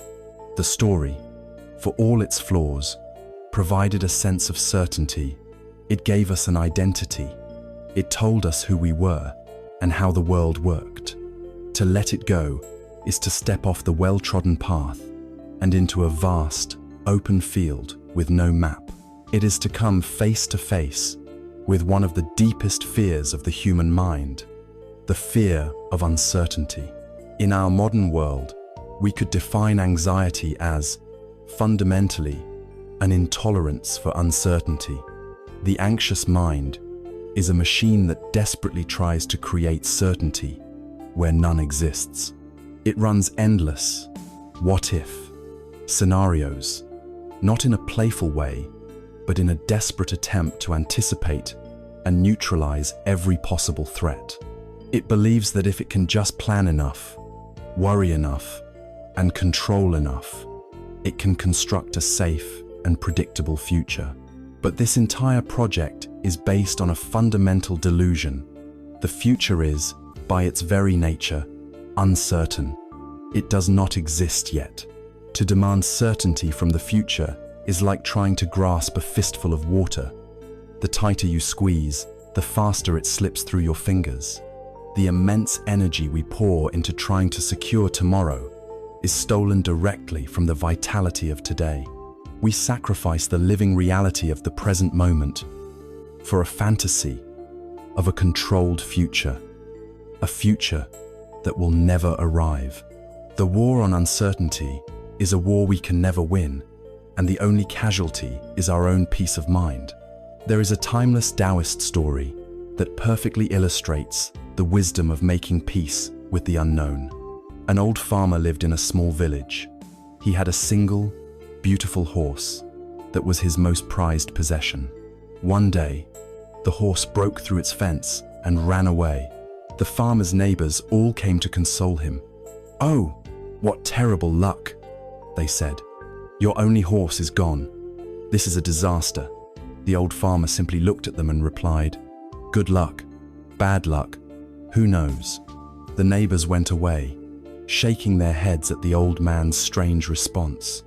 A week later, the horse returned, and it was not alone. It had led a herd of magnificent wild horses back to the farm. The neighbors, hearing the news, rushed back to the farmer's house. "You were right," they exclaimed. "It wasn't bad luck at all. What incredible good fortune. Now you are a rich man." The old farmer, looking at the herd of horses, simply replied again, "Good luck, bad luck, who knows?" A few days later, the farmer's only son was attempting to tame one of the wild horses. The horse threw him, and the young man's leg was badly broken. The neighbors gathered once more. "You see," they said gravely, "the horses were not good luck. Now your son, your only help on the farm, is crippled. This is truly a tragedy." The farmer listened patiently and then said his familiar refrain, "Good luck, bad luck, who knows?" Not long after, the emperor's army marched into the village. A terrible war had broken out, and they were conscripting every able-bodied young man to be sent to the front lines, a virtual death sentence. They went from house to house, taking the sons of all the farmer's neighbors, but when they came to his house and saw his son with his broken leg, they passed him by. The neighbors, their own sons gone, came to the farmer in tears. "You were so wise," they said. "Your son's injury was not bad luck at all. It saved his life. You are truly blessed." The old farmer, standing at his gate, simply looked at them and said, "Good luck, bad luck, who knows?"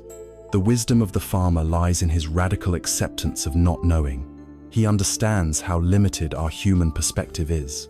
We see a single frame of a vast, unfolding film, and we rush to label it as good or bad. We create a story, a final judgment, based on incomplete information, but we have no idea what that event will lead to next. The farmer's peace comes not from predicting the future, but from his refusal to be imprisoned by a premature conclusion. He rests in the open, spacious mystery of what is. This is a profound shift in perspective. We are taught to see uncertainty as a threat. But what if we could see it as a gift? A future that was completely certain would be a dead future. It would be a prison. If you knew everything that was going to happen, there would be no room for surprise, for grace, for unexpected joy. There would be no possibility of healing from a sickness, of meeting a new love, of discovering a hidden talent.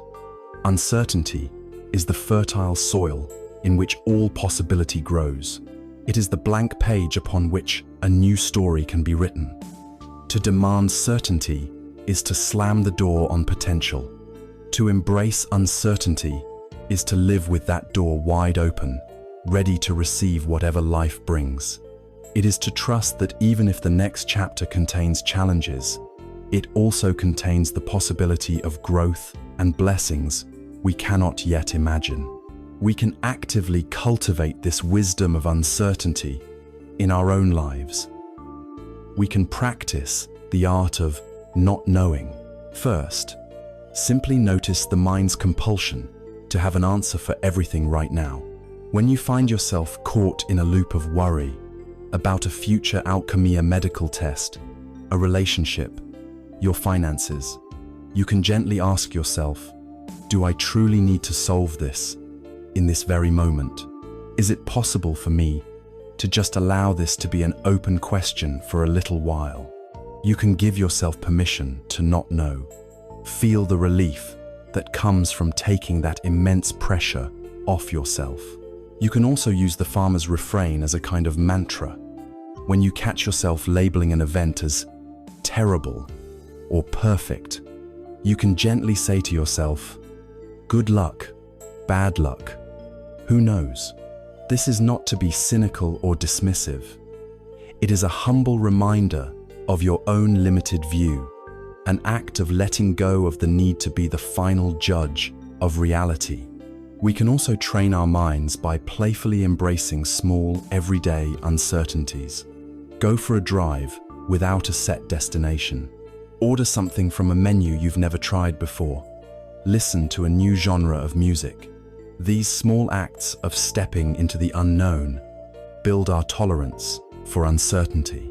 They teach us, on a cellular level, that we can survive and even thrive without having everything figured out. We learn that wisdom is not found in having all the right answers, but in becoming profoundly comfortable with the open-ended questions. Peace is not found in securing the future, but in relaxing into the rich, open, and uncertain reality of the present moment. By befriending uncertainty, we release the immense burden of being the fortune teller and the controller of our own lives. We are free to simply be here, curious and awake, for the magnificent, unpredictable unfolding of it all. This open, curious, and non-judgmental way of being, this willingness to see the world without the filter of our old conclusions, has a beautiful name in the Zen tradition. It is the key to seeing the sacred in the ordinary and to unlocking the next stage of our journey. It is what is known as the beginner's mind. We have learned to let go of our rigid stories and to stand in the open, fertile field of uncertainty. We have made peace with not knowing, following the wisdom of the old Taoist farmer who understood that we see only a fraction of life's great, unfolding pattern. This open-mindedness, this willingness to see the world without the heavy filter of our past conclusions, is not just a passive state. It is an active, vibrant quality of mind that can be intentionally cultivated. In the Zen tradition, it has a beautiful name, Shoshin, which translates as beginner's mind. To cultivate a beginner's mind is to approach every moment, every task, every person as if for the first time. It is the key to unlocking the wonder of the ordinary and breaking free from the stale prison of our own expertise. There is a famous Zen story that perfectly illustrates the difference between a beginner's mind and its opposite, the expert's mind. A learned university professor, a man renowned for his knowledge of philosophy and religion, came to visit a wise old Zen master to learn about Zen. As was custom, the master welcomed him and began to prepare tea. He placed 2 cups on the table. As he poured, he engaged the professor in conversation, and the professor began to expound upon his own vast knowledge, his theories about enlightenment, and his sophisticated interpretations of spiritual texts. The master listened quietly as he poured the tea. He filled the professor's cup to the brim, and then he kept pouring. The hot tea overflowed, spilling into the saucer and then onto the table. The professor, startled, finally stopped his lecture. "Stop!" he cried out. "The cup is full. No more will go in." The Zen master calmly set down the teapot, looked at the professor, and said, "Like this cup, you are full of your own opinions and speculations. How can I show you Zen unless you first empty your cup?" We are all, in some area of our lives, this professor. The expert's mind is the full cup. It is a mind that is closed, certain, and convinced that it already knows. It filters every new experience through the thick sediment of its past knowledge. When faced with a new idea, it says, "I've heard that before." When looking at a sunset, it says, "It's just another sunset." When listening to its spouse, it says, "I know exactly what they're going to say." The expert's mind lives in a world of concepts, labels, and foregone conclusions. It is a mind that has become bored with the miracle of existence because it believes it has already figured it all out. It is a mind that has stopped learning. Shoshin, the beginner's mind, is the empty cup. It is open, spacious, eager, and humble. It is filled with a sense of wonder. The beginner's mind doesn't assume, it discovers. It is the mind of a child looking at an insect for the first time, utterly captivated by its strange legs and intricate wings. It is the mind of an artist, truly seeing the play of light and shadow on a simple object. It is the willingness to say the 3 most liberating words in any language: "I don't know." This state of not knowing is not a sign of ignorance, but a sign of intelligence, a sign of being open to a reality that is infinitely richer and more complex than our concepts about it. This is not some esoteric state reserved for monks in a monastery. You can practice cultivating a beginner's mind right now, in the midst of your ordinary life. Let's start with the simple act of eating. We eat every day, usually on autopilot. Our minds, a million miles away, choose a single piece of food, a raisin, a slice of apple, a nut. Before you eat it, practice Shoshin. Look at it as if you have never seen such an object in your entire life. Notice its color, its unique, intricate texture, the way the light reflects off its surface. Smell it. What is its aroma? Then, place it in your mouth, but don't chew immediately. Just feel its presence on your tongue. Finally, begin to chew. Slowly, notice the explosion of flavor, how it changes, the sensations in your mouth. You have eaten thousands of raisins in your life, but have you ever truly tasted one? This is the practice of beginner's mind. Apply this to other areas. When you go for a walk, practice walking with a beginner's mind. Instead of just using walking as a way to get somewhere, feel the miraculous process itself. Feel the sensation of your foot connecting with the earth. Feel the subtle shift of balance in your body. Look around you, as if you have never seen your neighborhood before. Notice the cracks in the sidewalk, the color of a neighbor's door, the shape of the leaves on a familiar tree. You transform a mundane activity into a rich sensory exploration. Perhaps the most powerful place to practice Shoshin is in our relationships. So often, especially with people we have known for a long time, we listen with an expert's mind. Our partner begins to speak about a familiar topic, and our mind immediately says, "Oh, here we go again," and we stop listening. We are just waiting for our turn to speak, rehearsing our rebuttal, operating from a script. To listen with a beginner's mind is to offer a profound gift of presence. It is to empty your cup and truly receive what the other person is saying, both with their words and their emotions, without the filter of your past experiences with them. It is to listen with the genuine curiosity of wanting to understand their world in this very moment. This practice alone can heal old wounds and transform the very foundation of a relationship. The fruits of this practice are immense. When we approach problems with an expert's mind, we are trapped in old solutions. We can only do what we have done before. But the beginner's mind, free from the arrogance of knowing, can see novel connections and creative possibilities. It can ask the simple, obvious questions that the expert has long since forgotten to ask. And often, the breakthrough is hidden within those simple questions. Furthermore, Shoshin is the direct antidote to the jaded cynicism that plagues so much of modern life. It re-enchants the world. It allows us to reclaim a sense of wonder, the warmth of a shower, the taste of coffee, the sound of rain. These are no longer mundane events to be rushed through, but small miracles to be savored. Joy ceases to be something we must seek in extraordinary vacations or achievements, and instead becomes something we can discover in the very texture of our present moment experience.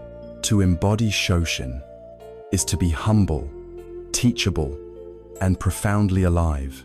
It is the attitude that makes this entire path of non-resistance possible, allowing us to meet life's uncertainty with curiosity rather than fear.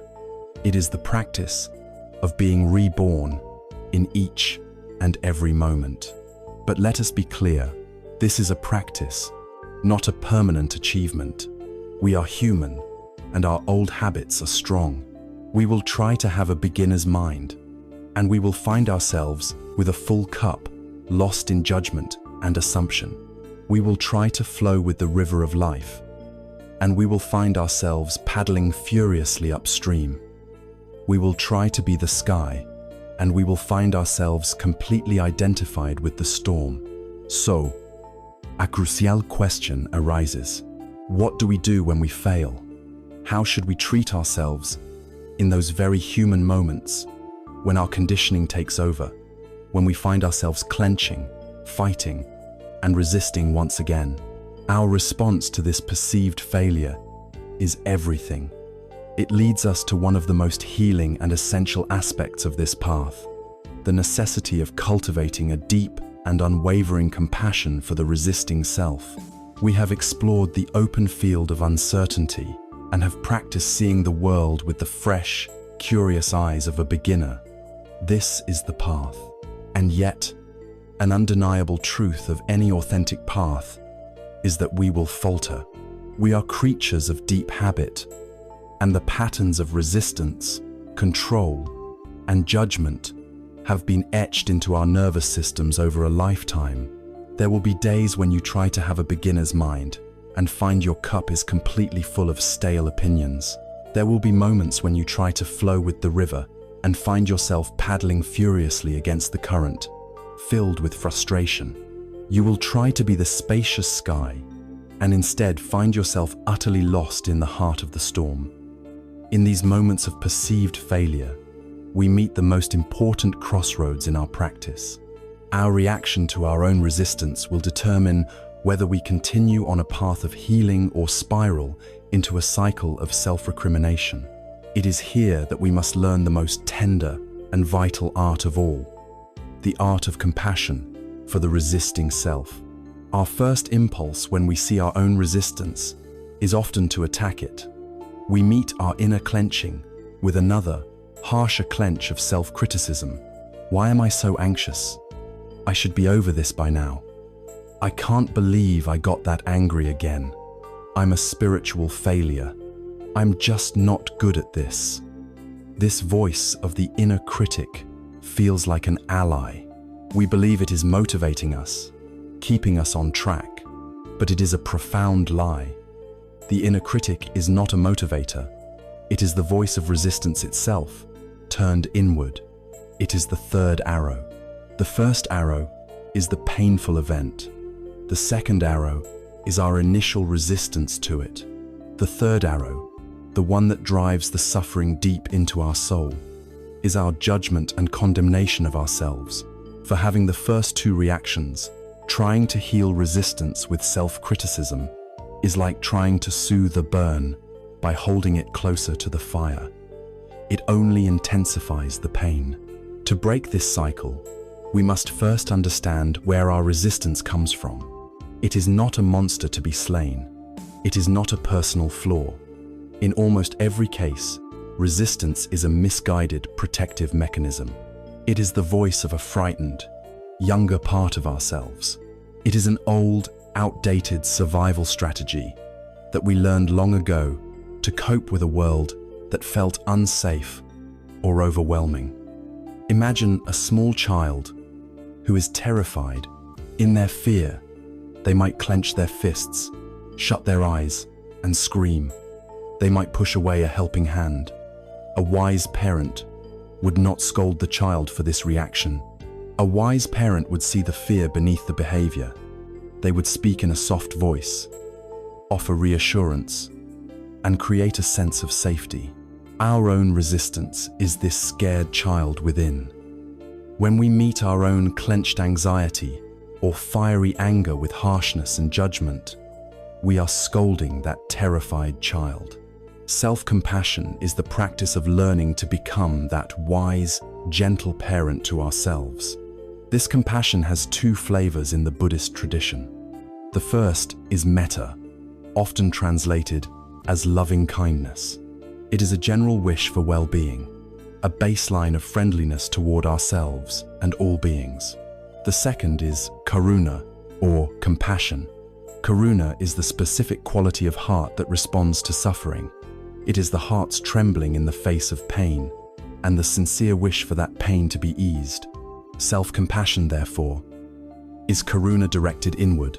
It is the ability to turn toward our own pain, our own resistance, our own perceived failures, with the same tenderness and care we would offer to someone we deeply love. The practice of this is simple, though not always easy. It has three main steps.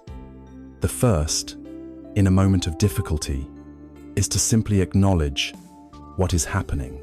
To pause and say to yourself, "This is a moment of suffering," or This is really hard right now. This simple act of naming validates your experience. It stops the war against your own feelings.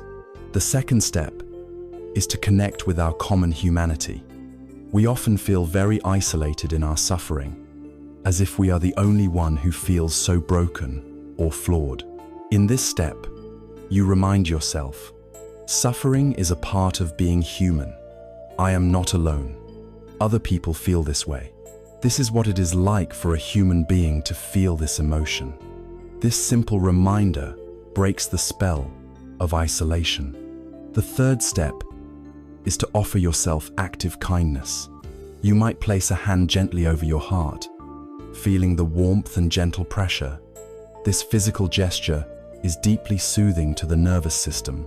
Then, you can offer yourself some phrases of kindness, speaking to yourself as you would to a dear friend. May I be kind to myself in this moment. May I give myself the compassion that I need. May I accept myself completely, just as I am, with all my imperfections. May I be safe, and may I be peaceful. And one, if this feels awkward, ask yourself this simple question. If your best friend came to you, distraught, saying they had failed at something important, and were filled with anxiety and self-loathing, how would you respond? Would you tell them they were pathetic and needed to just get over it? Of course not. You would likely listen patiently. You would validate their feelings, saying, "That sounds incredibly difficult. I'm so sorry you're going through that." You might offer them a hug, a cup of tea, a word of encouragement. You would meet their pain with warmth, not with judgment.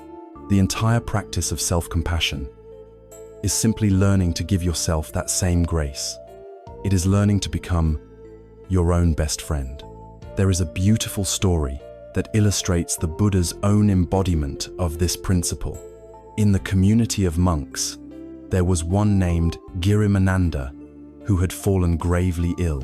His sickness was unpleasant, and the other monks, repulsed by his condition, had neglected him, leaving him to suffer alone in his filth. When the Buddha heard of this, he did not send a delegate or offer some abstract teaching from afar. He went himself to the hut where the sick monk lay. With his own hands, he began to gently bathe the monk, cleaning his sores. He washed his soiled robes and brought him fresh water. He didn't turn away from the messiness, the unpleasantness of the monk's reality. He met it with direct, hands-on, unconditional compassion. Only after tending to the monk's physical needs did he offer the gentle teachings that could soothe his mind. In our own lives, we all have these sick, neglected parts: our fear, our shame, our anger, our deep-seated resistance. Our tendency is to abandon them, just as the monks abandoned Girimananda. We find them unpleasant and want them to go away. The practice of self-compassion is the practice of becoming the Buddha to our own suffering parts.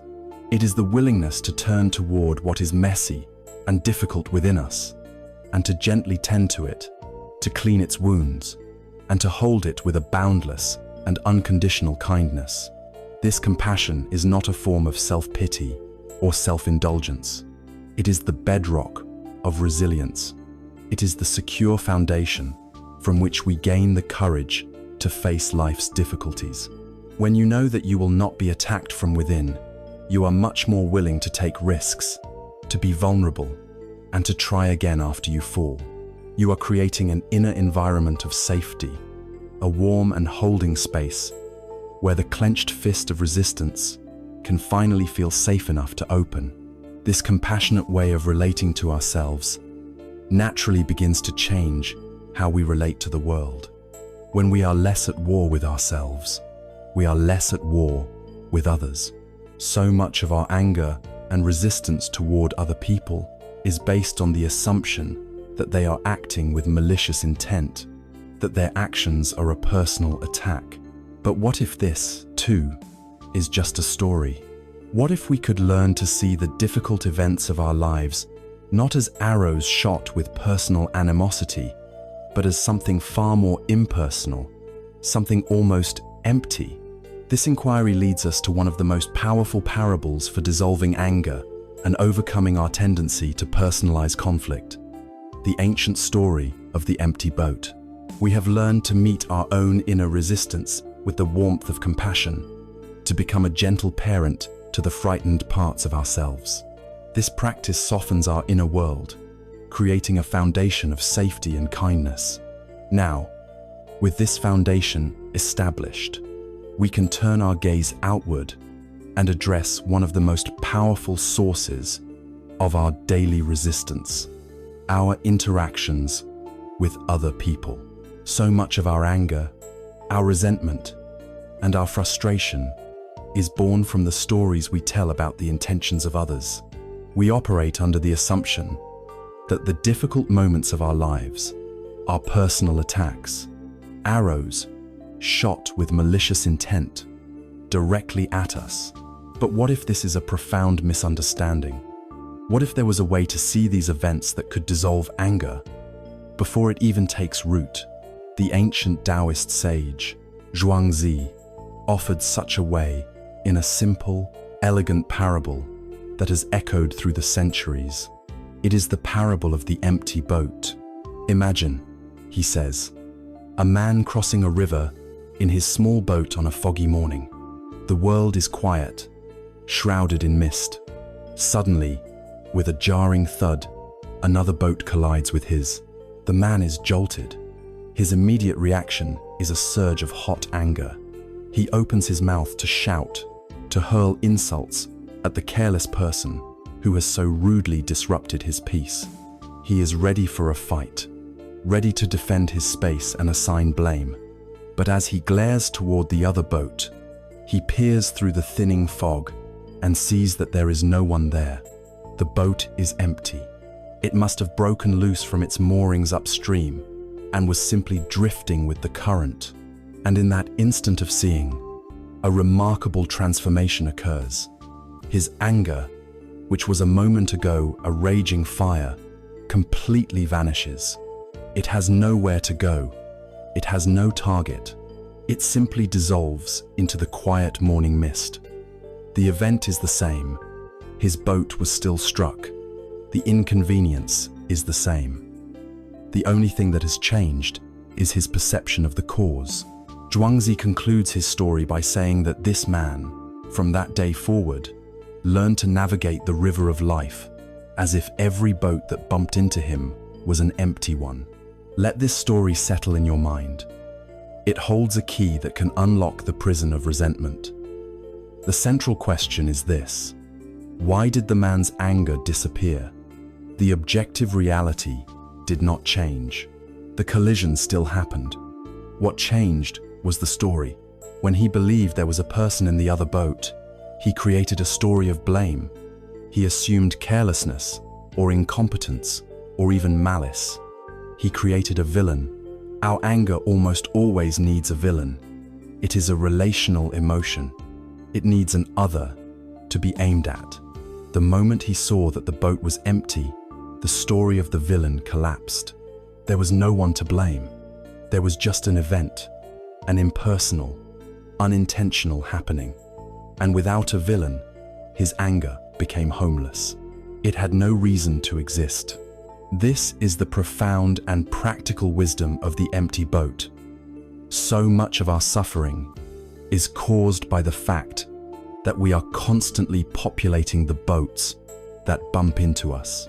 We are filling them with our own assumptions and projections about other people's intentions. The driver who cuts you off in traffic is not just a car making a maneuver. In your mind, they become an arrogant, inconsiderate person who is intentionally disrespecting you. The boat is filled. Your friend who makes a thoughtless comment is not just a person who spoke without thinking. They become someone who is trying to undermine you or doesn't care about your feelings. The boat is filled. The colleague who is slow to respond to your email is not just a busy person juggling multiple demands. They become someone who is deliberately ignoring you and sabotaging your work. In each case, we take an impersonal, or at least an ambiguous, event, and we make it deeply personal.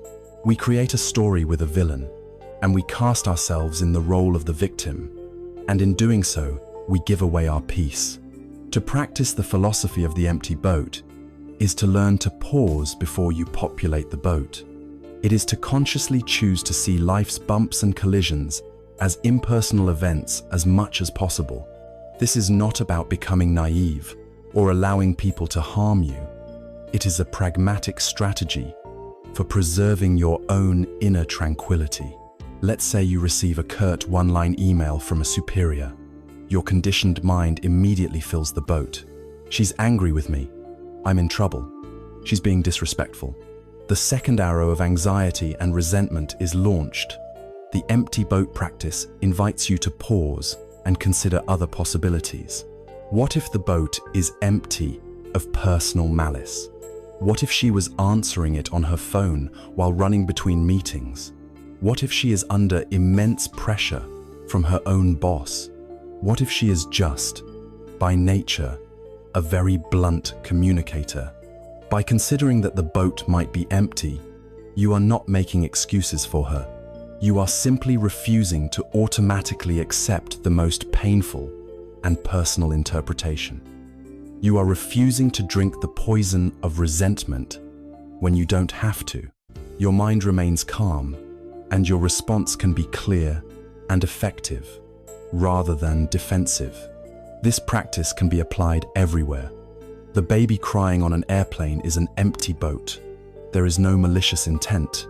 It is just a baby being a baby.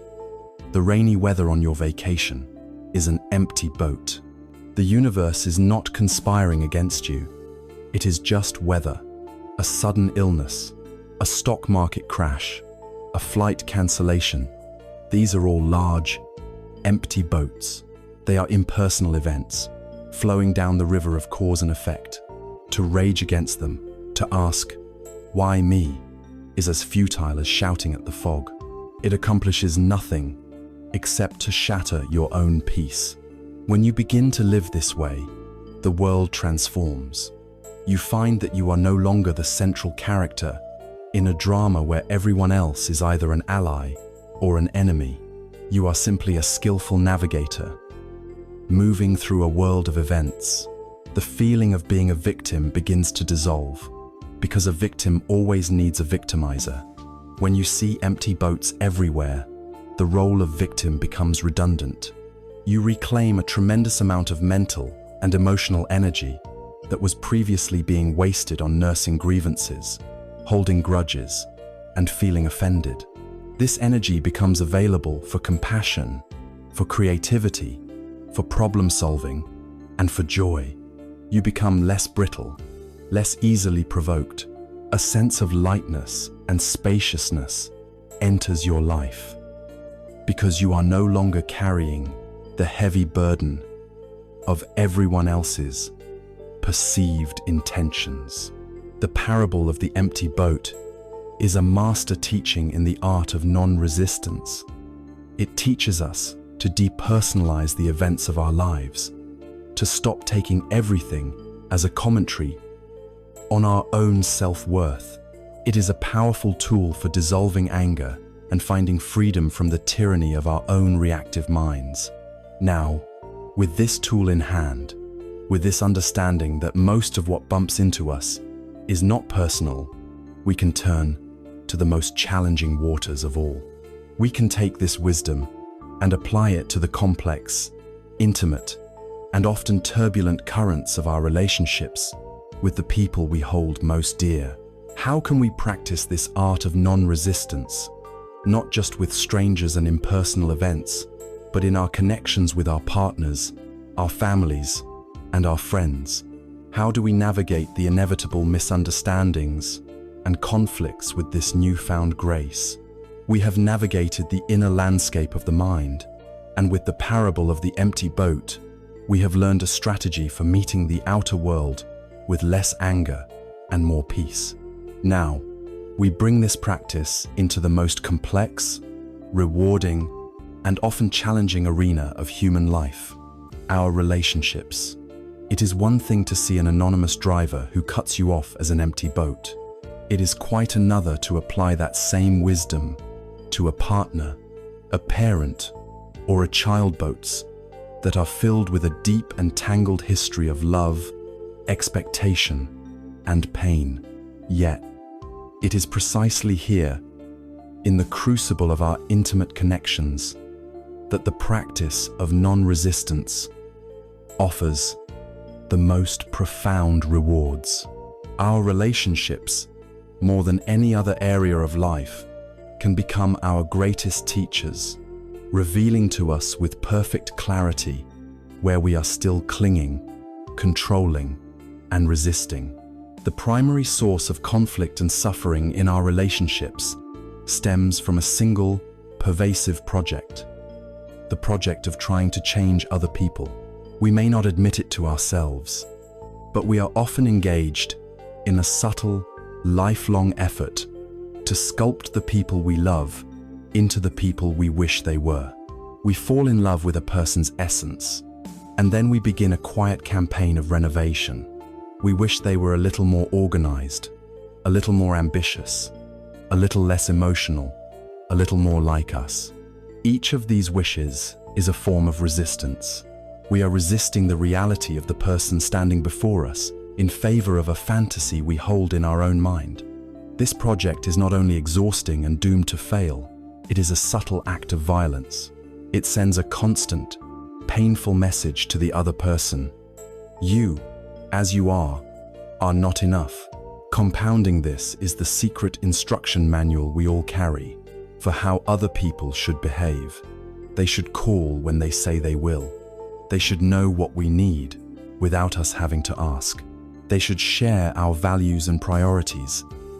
When they inevitably deviate from our secret manual, we feel hurt, betrayed, or angry. We believe our pain is caused by their action, but it is more accurately caused by the gap between their action and our unspoken expectation. The practice of non-resistance in relationships begins with the courageous act of putting down the sculptor's chisel and burning the secret manual. The first and most powerful tool in this practice is the cultivation of deep listening. Most of what we call listening is simply waiting for our turn to speak. The other person is talking, but in our minds we are busy formulating our rebuttal, preparing our advice, or crafting our counter-argument. We are listening to reply, not to understand.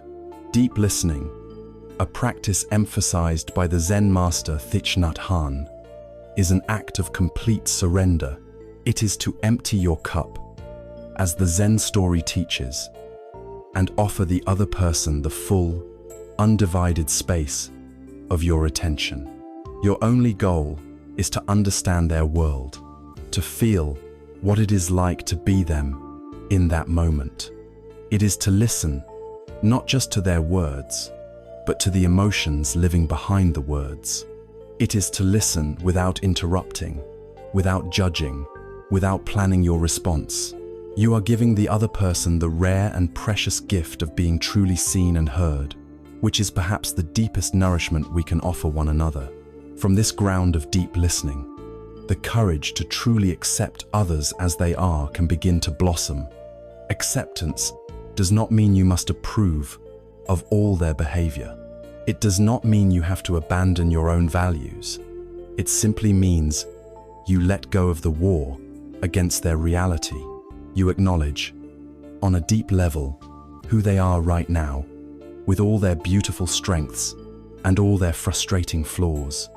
A wise gardener does not scream at a rose bush for not being an oak tree. They understand the fundamental nature of the rose, and they work to provide the sun, water, and nutrients it needs to become the most magnificent rose it can be. When we stop trying to force our loved ones to be different, we create a space of safety.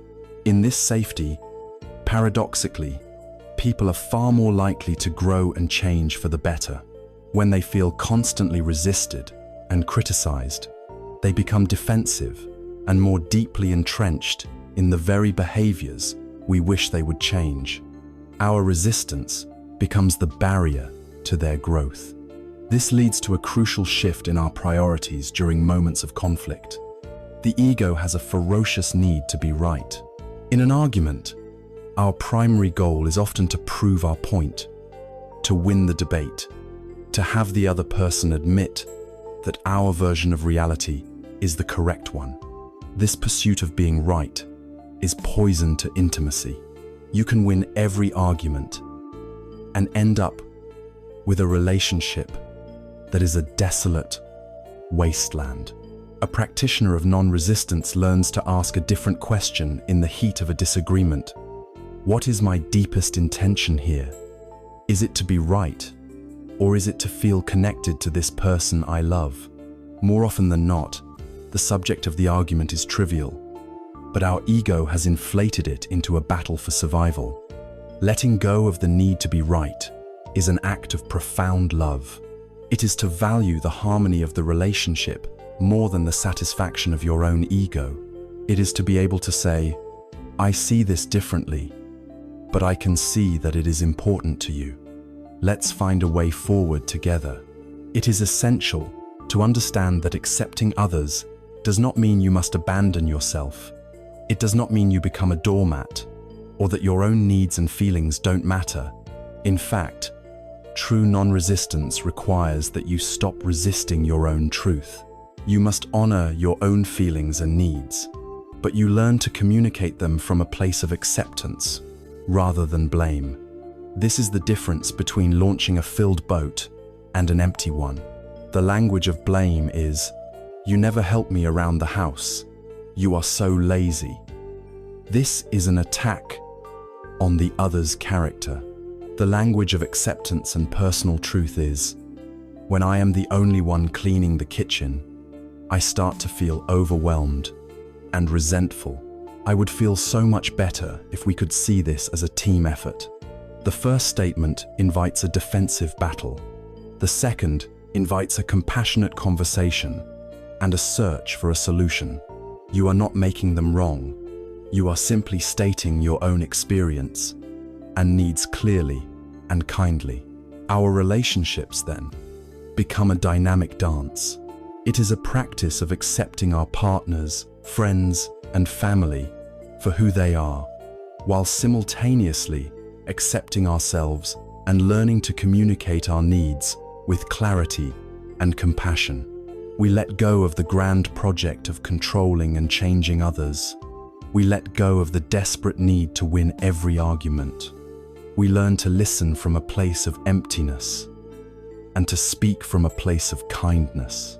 We see their annoying habits less as personal attacks and more as the impersonal drift of their own empty boat, a product of their own history and conditioning, which, in most cases, has very little to do with us. We begin to prioritize connection over correctness and harmony over being right. This is not an easy practice. It requires patience, humility, and a great deal of self-compassion. But it is a path that leads away from endless conflict and toward a new landscape of intimacy, understanding, and peace. Now, having brought this wisdom into the sacred space of our closest connections, we must turn to another area of modern life that is rife with striving, control, and resistance: the world of our work, our careers, and our ambitions. How is it possible to practice non-resistance here, in a world that tells us that struggle and striving are the very engines of success? We have brought the practice of non-resistance into the intimate and often turbulent waters of our relationships, learning to prioritize connection over control. Now, we must turn to another domain of modern life that is defined by striving, pressure, and an intense resistance to unwanted outcomes: the world of our career and our ambitions. It is here that the philosophy of letting go can seem most counterintuitive. even dangerous. Our culture is built upon the gospel of hustle, the belief that success is forged in a crucible of relentless effort, sleepless nights, and an iron-willed determination to bend the world to our desires. We are taught that resistance, resisting failure, resisting obstacles, resisting our own limits is the very engine of achievement. How then can a path of non-resistance possibly lead to anything but failure and mediocrity? The truth is that this question is based on a misunderstanding of both success and non-resistance. The path of flowing with the river does not lead to stagnation. It leads to a more sustainable, more joyful, and often a more profound kind of success. Let us first examine the paradox of ambition. The conventional model tells us that the more desperately we want something's a promotion, a sales target, the success of a new venture, the more likely we are to achieve it. But in our own experience, we know this is often untrue. Think of a time you wanted something so badly that your grip became too tight. You became anxious. Your thinking became rigid. You were so fixated on the outcome that you were terrified of making a mistake.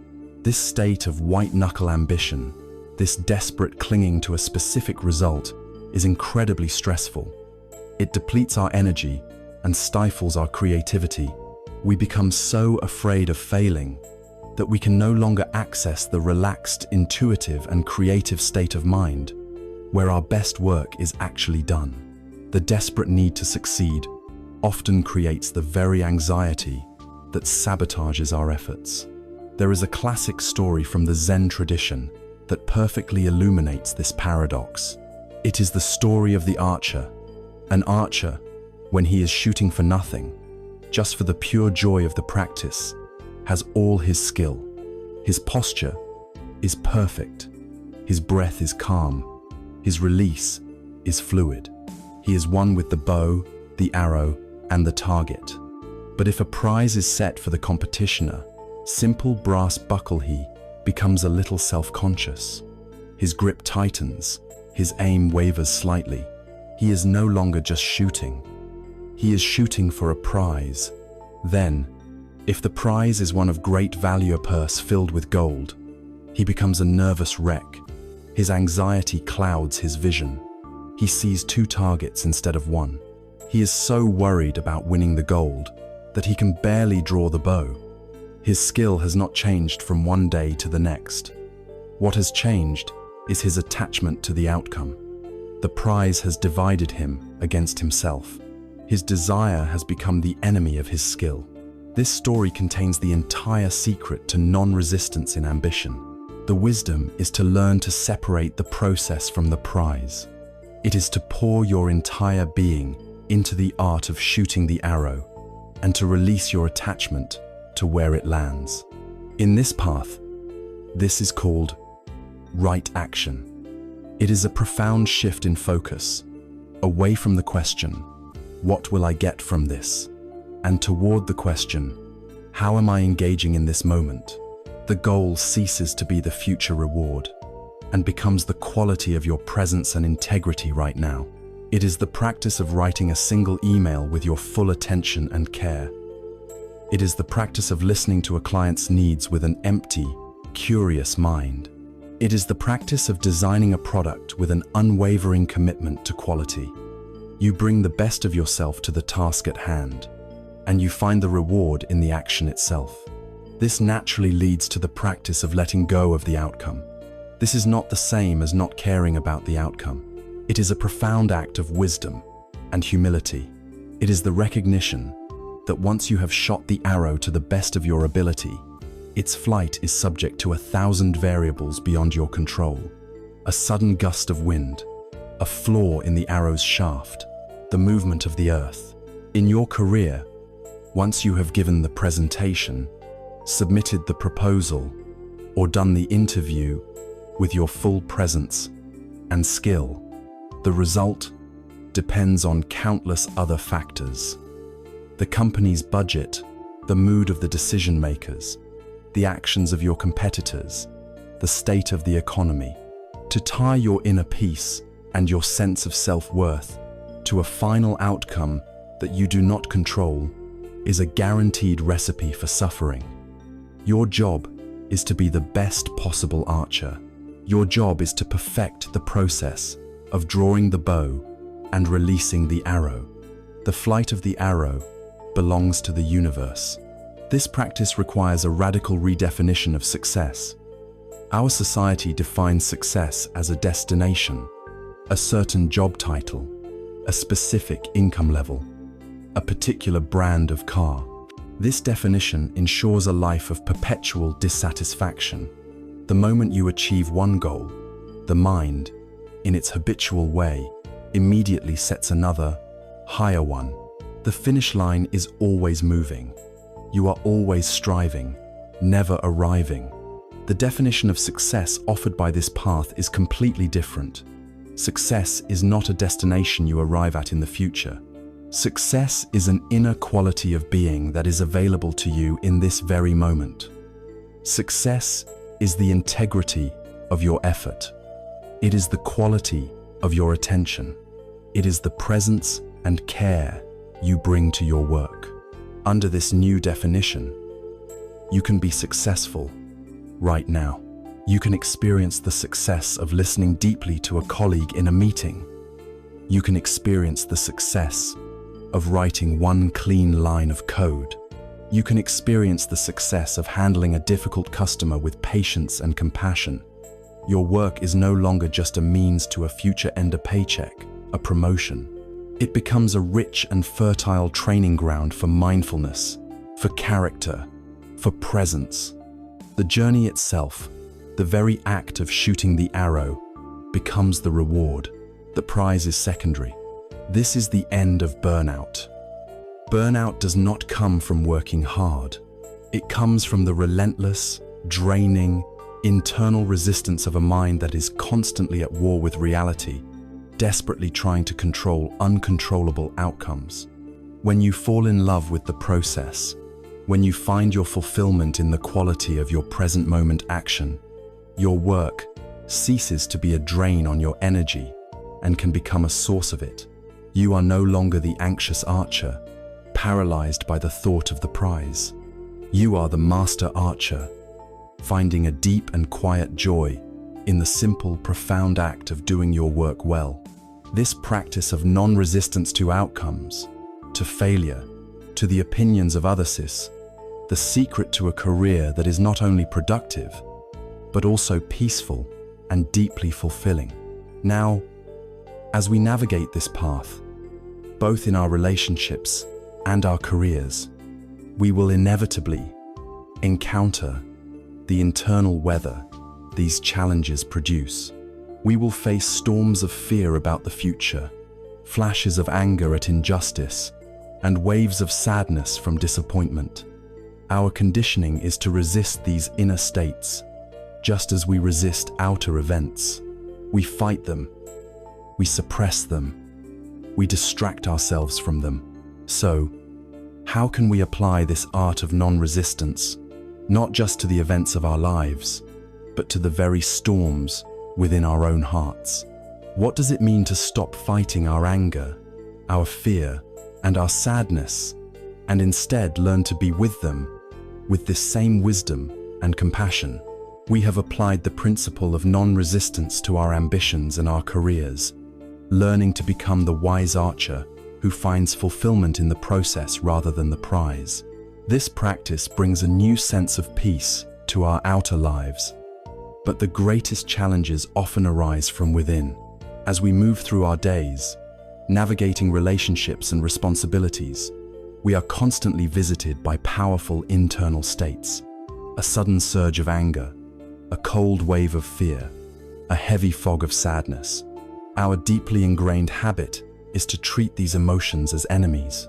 We either try to suppress them, pushing them down into the basement of our consciousness, or we are completely hijacked by them, becoming a puppet to their raw, reactive energy. There is a third way, a way of non-resistance. It is the path of learning to be with our most difficult emotions, with courage, wisdom, and a compassionate heart. First, we must reframe our understanding of what an emotion is. Consider the word itself. Motion. It is, at its core, energy in motion. An emotion is a natural, physiological wave of energy that arises in the body, crests, and, if allowed to, will pass away on its own. Like all phenomena in the universe, emotions are impermanent. They are temporary weather patterns in the sky of our awareness. The problem is that we interfere with this natural, energetic flow. When a difficult emotion arises, we resist it. Imagine trying to hold a large, inflatable beach ball underwater. It takes a tremendous amount of constant effort to keep it submerged. You have to remain vigilant, constantly pushing down. The moment your attention wavers, the ball shoots up out of the water with an explosive force, often at an unexpected and inappropriate time. This is precisely what we do with our emotions. We spend enormous amounts of life energy suppressing our anger, our grief, and our fear, and inevitably, they erupt, often disproportionately and destructively. The path of non-resistance is the simple, courageous act of letting the beach ball float on the surface of the water. We don't have to like it. We don't have to identify with it. We just have to stop the exhausting and futile fight to deny its existence. To practice this, we can use a beautiful and deeply effective meditation technique taught by the psychologist and spiritual teacher, Tara Brach. It is a lifeline in moments of emotional turmoil, and it is known by the simple acronym RAIN, R-A-I-N. Each letter represents a step in the process of meeting our difficult emotions with mindfulness and compassion. The R in RAIN stands for recognize. This is the first, crucial step of mindfulness. It is the moment we pause and simply acknowledge what is happening within us. Without judgment, we mentally and gently name the primary emotion that is present. This is anger. Fear is here. I recognize this feeling of sadness. In this simple act of recognition, we are already beginning to untangle ourselves from the emotion. We are no longer completely lost in the anger. We are the one who is aware of the anger. A space has been created. The A stands for allow. This is the radical heart of non-resistance. Having recognized the emotion, we give it permission to be there. We let go of the fight. We stop trying to fix it, change it, or make it go away. The inner attitude is one of letting be. You can say to yourself, "This is here right now. I can allow this." Or simply, "Yes." This does not mean you like the feeling. It does not mean you will act on it in a harmful way. It is simply an acknowledgement of the truth of your present moment experience. You are letting the beach ball float. You are ending the war against yourself. The I stands for investigate. This step calls upon the gentle curiosity of the beginner's mind. Having allowed the emotion to be present, we now investigate it, but not by getting lost in the story in our head. The investigation is primarily in the body. With a kind and open attention, you ask, what does this emotion actually feel like as a physical sensation? If it is anger, you might notice a burning heat in your chest, a tightness in your jaw, a buzzing energy in your hands. If it is fear, you might feel a cold knot in your stomach, a constriction in your throat, a trembling in your legs. The key is to stay with these raw, direct, physical sensations. The story in our head, the story of who is to blame for our anger, or the catastrophic story of what we fear in the future, is the fuel that keeps the emotional fire raging. By redirecting our attention to the physical sensations, we cut off the fuel supply. We are no longer thinking about the anger. We are feeling the direct energy of it in our body. We are metabolizing the raw energy of the emotion. allowing it to move through us and, eventually, to move on. Finally, the N in rain stands for nurture. This is the act of self-compassion. After you have sat with the raw discomfort of the difficult emotion, you offer yourself a gesture of kindness. This is where you become the wise, gentle parent to the hurting child within. You might place a hand over your heart, a universally comforting gesture. You might offer yourself some words of kindness, whispered in your own mind. "It's okay, sweetheart. I'm here with you. May I be gentle with myself. I am strong enough to hold this." This act of nurturing soothes the nervous system and creates an inner environment of safety. It tells the frightened part of you that it is not alone in its pain. This practice of rain fundamentally transforms our relationship with our inner life. We learn that we can be with even the most intense emotions without being consumed by them. We realize they are simply powerful, transient energies, not a statement about who we are. In time, we even begin to see the wisdom hidden within our difficult emotions. When we stop fighting them and learn to listen, we find they are often valuable messengers. The energy of anger, once it is not acted upon blindly, can point us to a place where a boundary has been violated or an injustice has occurred. It can be the clean, powerful fuel for wise and courageous action. Fear can be a signal of genuine danger, prompting us to be careful.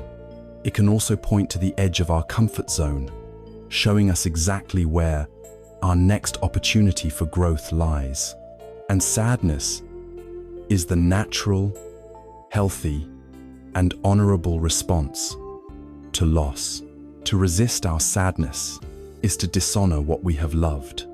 To allow ourselves to feel our grief is how we integrate our losses and heal. The art of non-resistance to our emotions is not a path to becoming numb or unfeeling. It is the path to becoming more fully, vibrantly, and intelligently alive.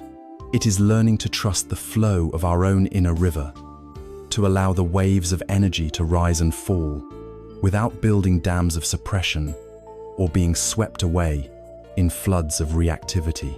When we stop fighting what is happening inside us and we stop fighting what is happening outside us, a new quality of being begins to emerge. Our actions become less strained, less effortful. The feeling of being the exhausted paddler, fighting the current, starts to be replaced by the feeling of being the river itself, flowing with grace and power. This state of effortless, absorbed, and often joyful action has a name. It is the experience of being in the flow. We have stood in the heart of our most difficult emotions and learned to meet them not with resistance, but with the gentle rain of recognition, allowance, investigation, and nurture. We have discovered that by ceasing our inner war, we can allow the powerful energies of fear, anger, and sadness to move through us, leaving behind a quiet strength. When we consistently apply this principle of non-resistance to both our inner and outer worlds, something truly remarkable begins to happen. The feeling of life as a constant struggle, the feeling of being the exhausted paddler fighting the river, begins to recede. In its place, moments of grace, effortlessness, and deep engagement begin to arise. We begin to experience a state of being that is the very embodiment of non-resistance in action. This state, known to modern psychology as flow, is one of the most joyful and fulfilling experiences available to a human being. You have almost certainly experienced flow at some point in your life. It is the state of being in the zone. It is that timeless space where you are so completely absorbed in an activity that everything else disappears. A musician, lost in a solo, is not thinking about playing the notes. The music flows through them. The doer and the doing become one. A rock climber, moving with fluid precision from one hold to the next, is not conscious of their fear or their body. There is only the rock and the movement. A writer, when the words are coming effortlessly, is not consciously constructing sentences. They are simply a conduit for the story that wants to be told. In these moments, our sense of a separate, striving self, the ego, with all its anxieties about performance and its incessant commentary, fades into the background. Time itself seems to distort. Hours can pass by in what feels like minutes. The action feels effortless, intrinsically rewarding, and utterly absorbing. This is not a passive, sleepy state. It is a state of dynamic, peak engagement, where we feel most alive, most capable, and most authentically ourselves. What is so profound is that this modern psychological concept of flow is a perfect description of the ancient principles of Zen and Taoism in action. Flow is the direct experience of non-resistance. It is the state where the paddler has finally put down the oars and has merged completely with the river. Consider the connections. The cornerstone of both flow and Zen practice is a complete and radical absorption in the present moment. In a state of flow, you are not worrying about the future or ruminating on the past. The task at hand demands 100% of your attention, and this total focus is precisely what quiets the anxious, chattering mind. Furthermore, the experience of losing your self-consciousness in flow is a direct taste of the wisdom of anatta, or no self. The I, who is worried about whether it is doing a good job, the I that is concerned with praise or blame, simply dissolves. All that remains is the pure, unself-conscious activity itself. The archer, the arrow, and the target become a single, unified process. This is also the experience of Wu Wei, the Taoist principle of effortless action. It is not about passivity, but about acting in such perfect harmony with the demands of the moment that your actions feel unforced, natural, and supremely effective. Flow is not a mystical state that strikes like lightning, completely outside of our control. While we cannot force it to happen, we can learn to create the conditions that make it much more likely to arise. The most important condition is the balance between the challenge of the task and our own skill level. If the task is too easy, we become bored. If the task is too difficult, we become anxious. Flow happens in that perfect sweet spot where the task is just challenging enough to require the full deployment of our skills. It is a stretch, but an achievable one. We can learn to find this sweet spot in our own lives. If a task at work feels boringly repetitive, can you add a new challenge to it? Can you try to do it with more elegance, more speed, or find a way to innovate the process? If a task feels overwhelmingly difficult, can you break it down into smaller, more manageable sub-goals? Finding the first small step is a way of reducing the challenge to meet your current skill level. Another crucial condition for flow is having clear, immediate goals. The musician knows the next chord to play. The chess player knows the goal is to checkmate the king. This clarity of purpose focuses the mind.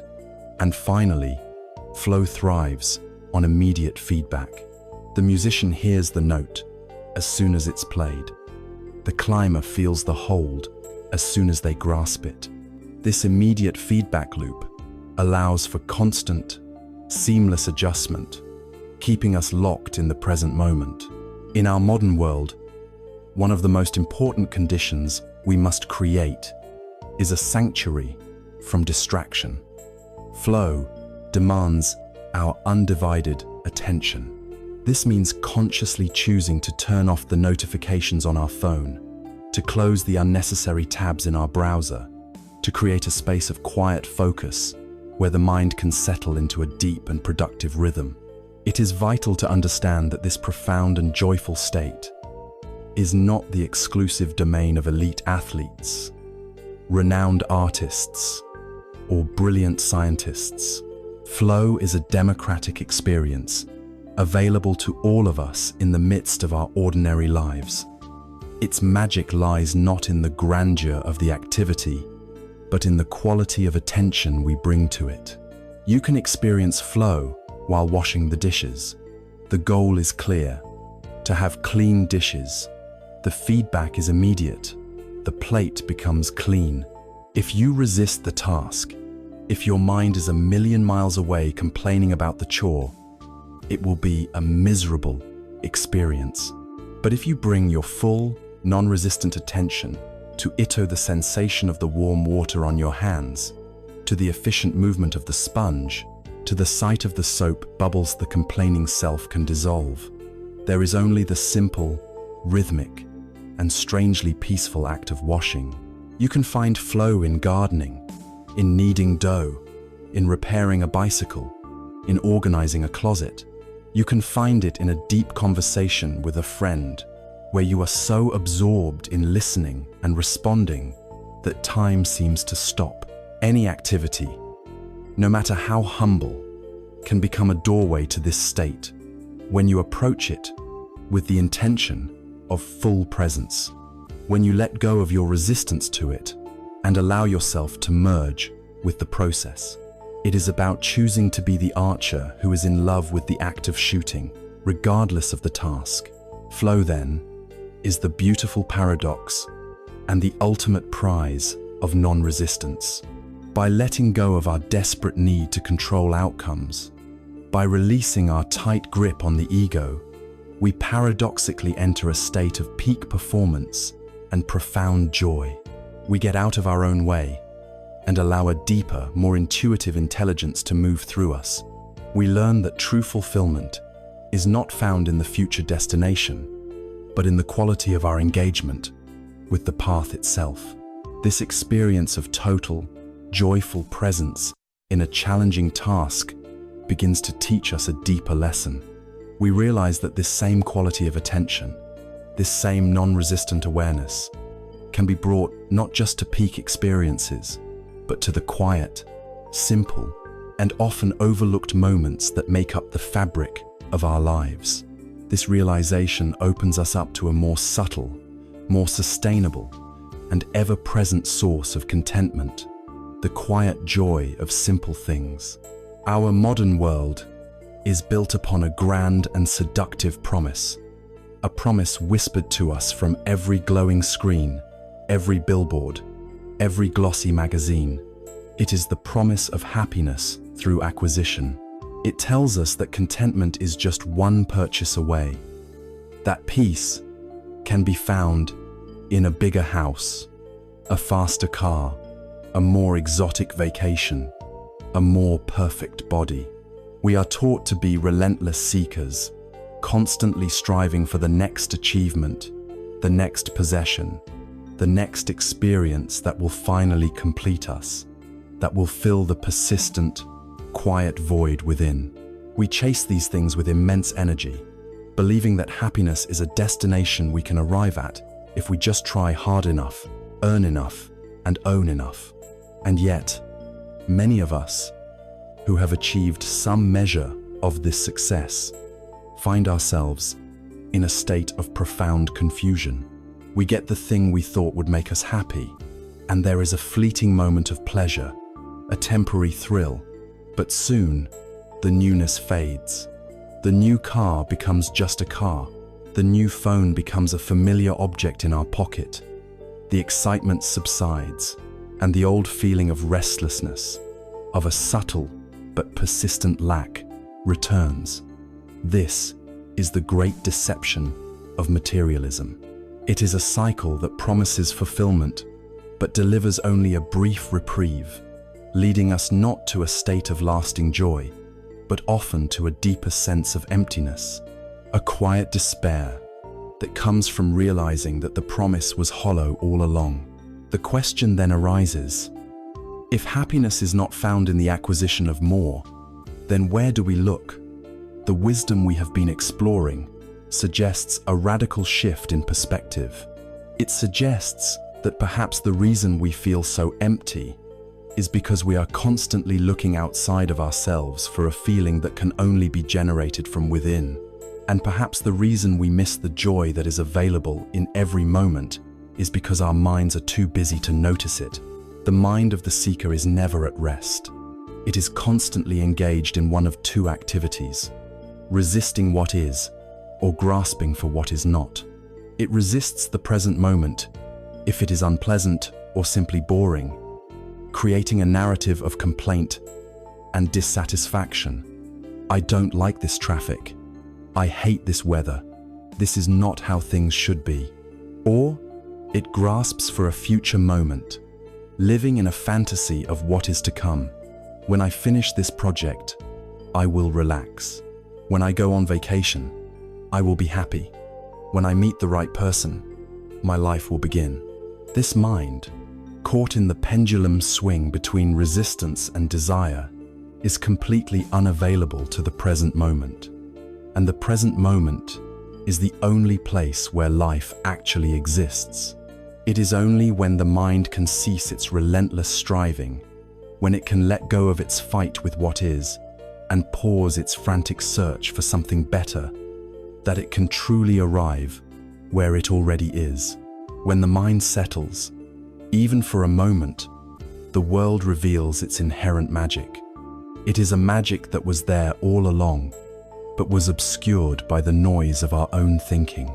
We begin to notice the intricate patterns of light filtering through the leaves of a tree, the complex symphony of sounds in a seemingly quiet room, the astonishing reality of our own breath moving in and out of the body without any effort on our part. We discover a world of profound beauty and wonder that requires no admission ticket, no special status, no purchase. It is freely given in every instant. The practice, then, becomes one of nurturing our ability to notice. It is the practice of gratitude, not for the grand dramatic events of life, but for the humble, ordinary, and often overlooked details of our existence. There is a simple Zen story that perfectly encapsulates this entire teaching. A student comes to visit an old Zen master, hoping to receive some profound instruction on the nature of enlightenment. The student is full of complex questions about reality, the self, and the absolute. The master listens patiently and then suggests they have some tea. He performs the simple act of preparing the tea with complete, focused attention. He boils the water, warms the pot, places the leaves, and pours the steaming liquid into 2 simple cups. He hands one to the student. As the master takes his first sip, a look of pure delight comes over his face, and he exclaims, "How delicious this tea is!" The student, waiting for the profound lecture, is taken aback. He looks at the master, and in that moment, he understands. The master's entire teaching was in that single, simple utterance. Enlightenment was not in a complex, philosophical idea. It was in the total, undivided experience of drinking the tea. It was in the direct perception of its warmth, its aroma, its subtle flavor. In that moment, for the master, the entire universe existed within that cup of tea. There was no past, no future, no seeking, no problem to be solved. There was only the simple, profound, and joyful reality of the tea itself. This is an invitation for all of us. Can we bring this level of attention, this quality of reverence, to the simple moments of our own lives? Can you feel the warmth of your morning coffee cup in your hands? Truly feel it as a primary experience. Can you taste the rich, bitter flavor on your tongue, without your mind already racing ahead to the first email you need to answer? When you walk outside, can you feel the sensation of the sun on your skin, or the cool air entering your lungs, just for 1 or 2 breaths, without the internal monologue of your to-do list? This is the practice. It is a practice of micro-gratitude, of finding small anchors to the present moment throughout our day. It is not about adding another task to our already busy lives. It is about inhabiting the life we are already living. It is about showing up for the moments that we so often rush through on our way to something else. We begin to realize that these small moments are not the interruptions to our important life. They are our life. As we cultivate this capacity to find joy and contentment in what is simple and readily available, a profound inner shift occurs. Our frantic dependence on the external world for our happiness begins to lessen. This leads us to a radical redefinition of wealth. Our society defines wealth as having much. The wisdom of this path reveals that true wealth is needing little. When you can derive genuine fulfillment from the taste of a fresh piece of fruit, a conversation with a loved one, the sound of rain against a window, or the simple act of breathing, you have discovered an inexhaustible source of riches. You are no longer a prisoner of the cycle of desire and disappointment. You have tapped into a wellspring of contentment that is internal, self-generating, and always accessible, regardless of your external circumstances. This is the ultimate freedom. It is freedom from the tyranny of more. It is the discovery of a deep and abiding sense of abundance, a feeling of being fundamentally whole and complete, right here, right now.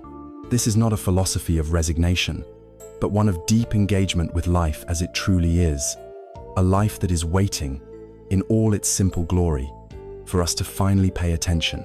By ceasing our resistance to the ordinary, we allow ourselves to experience its extraordinary beauty.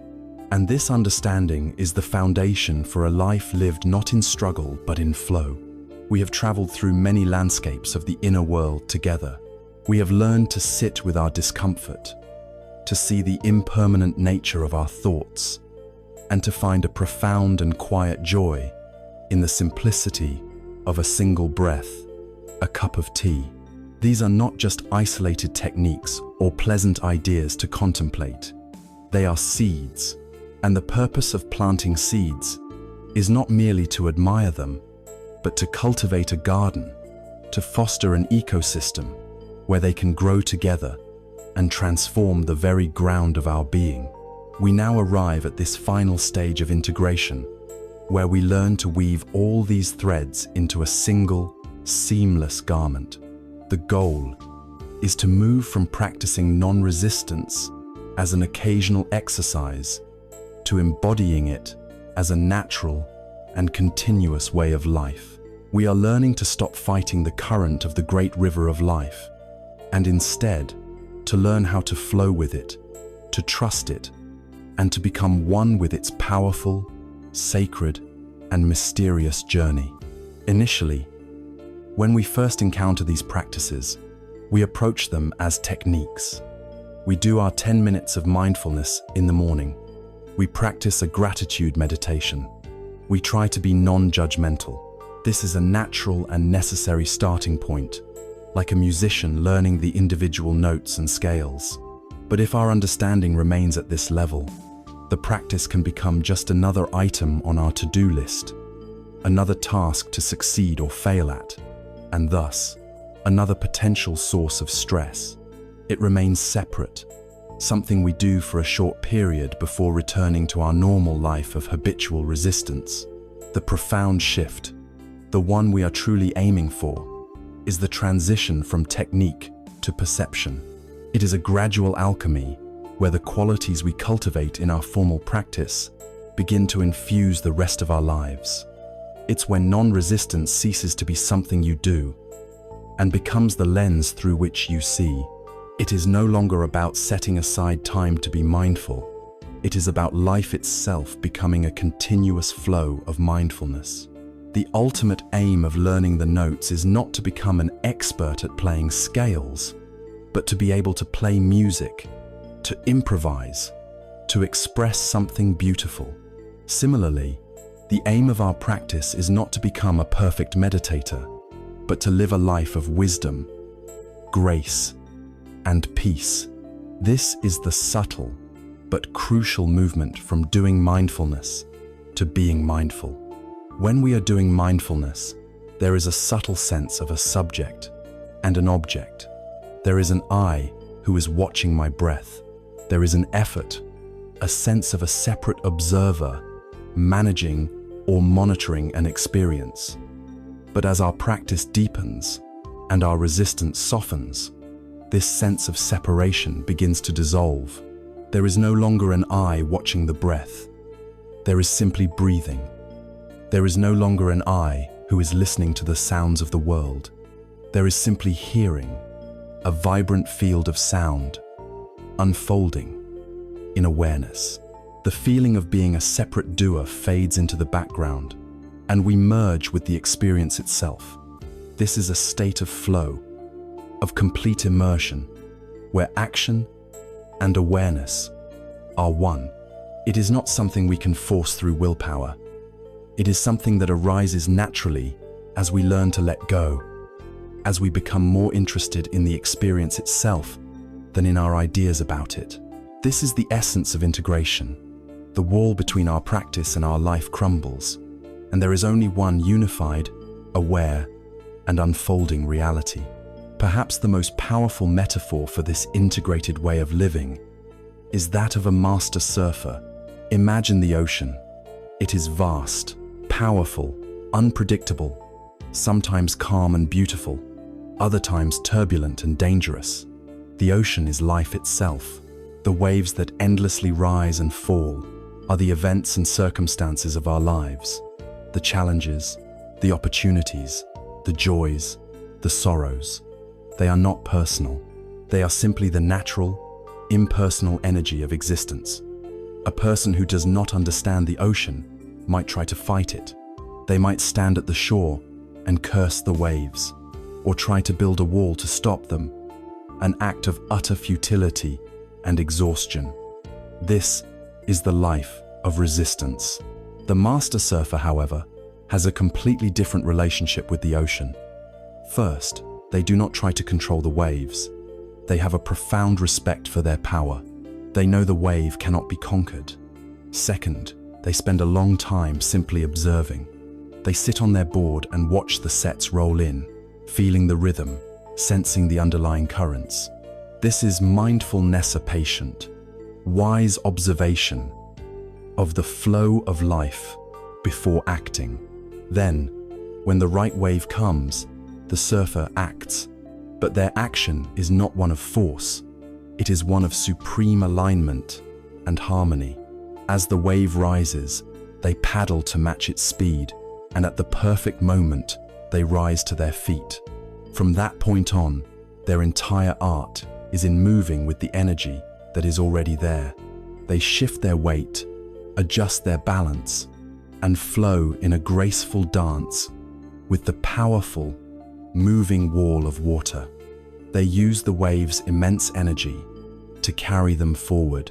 They are not controlling the wave, but they are masterfully, artfully, and joyfully navigating it. The result is a state of exhilaration, freedom, and grace. This is the picture of a life lived in non-resistance.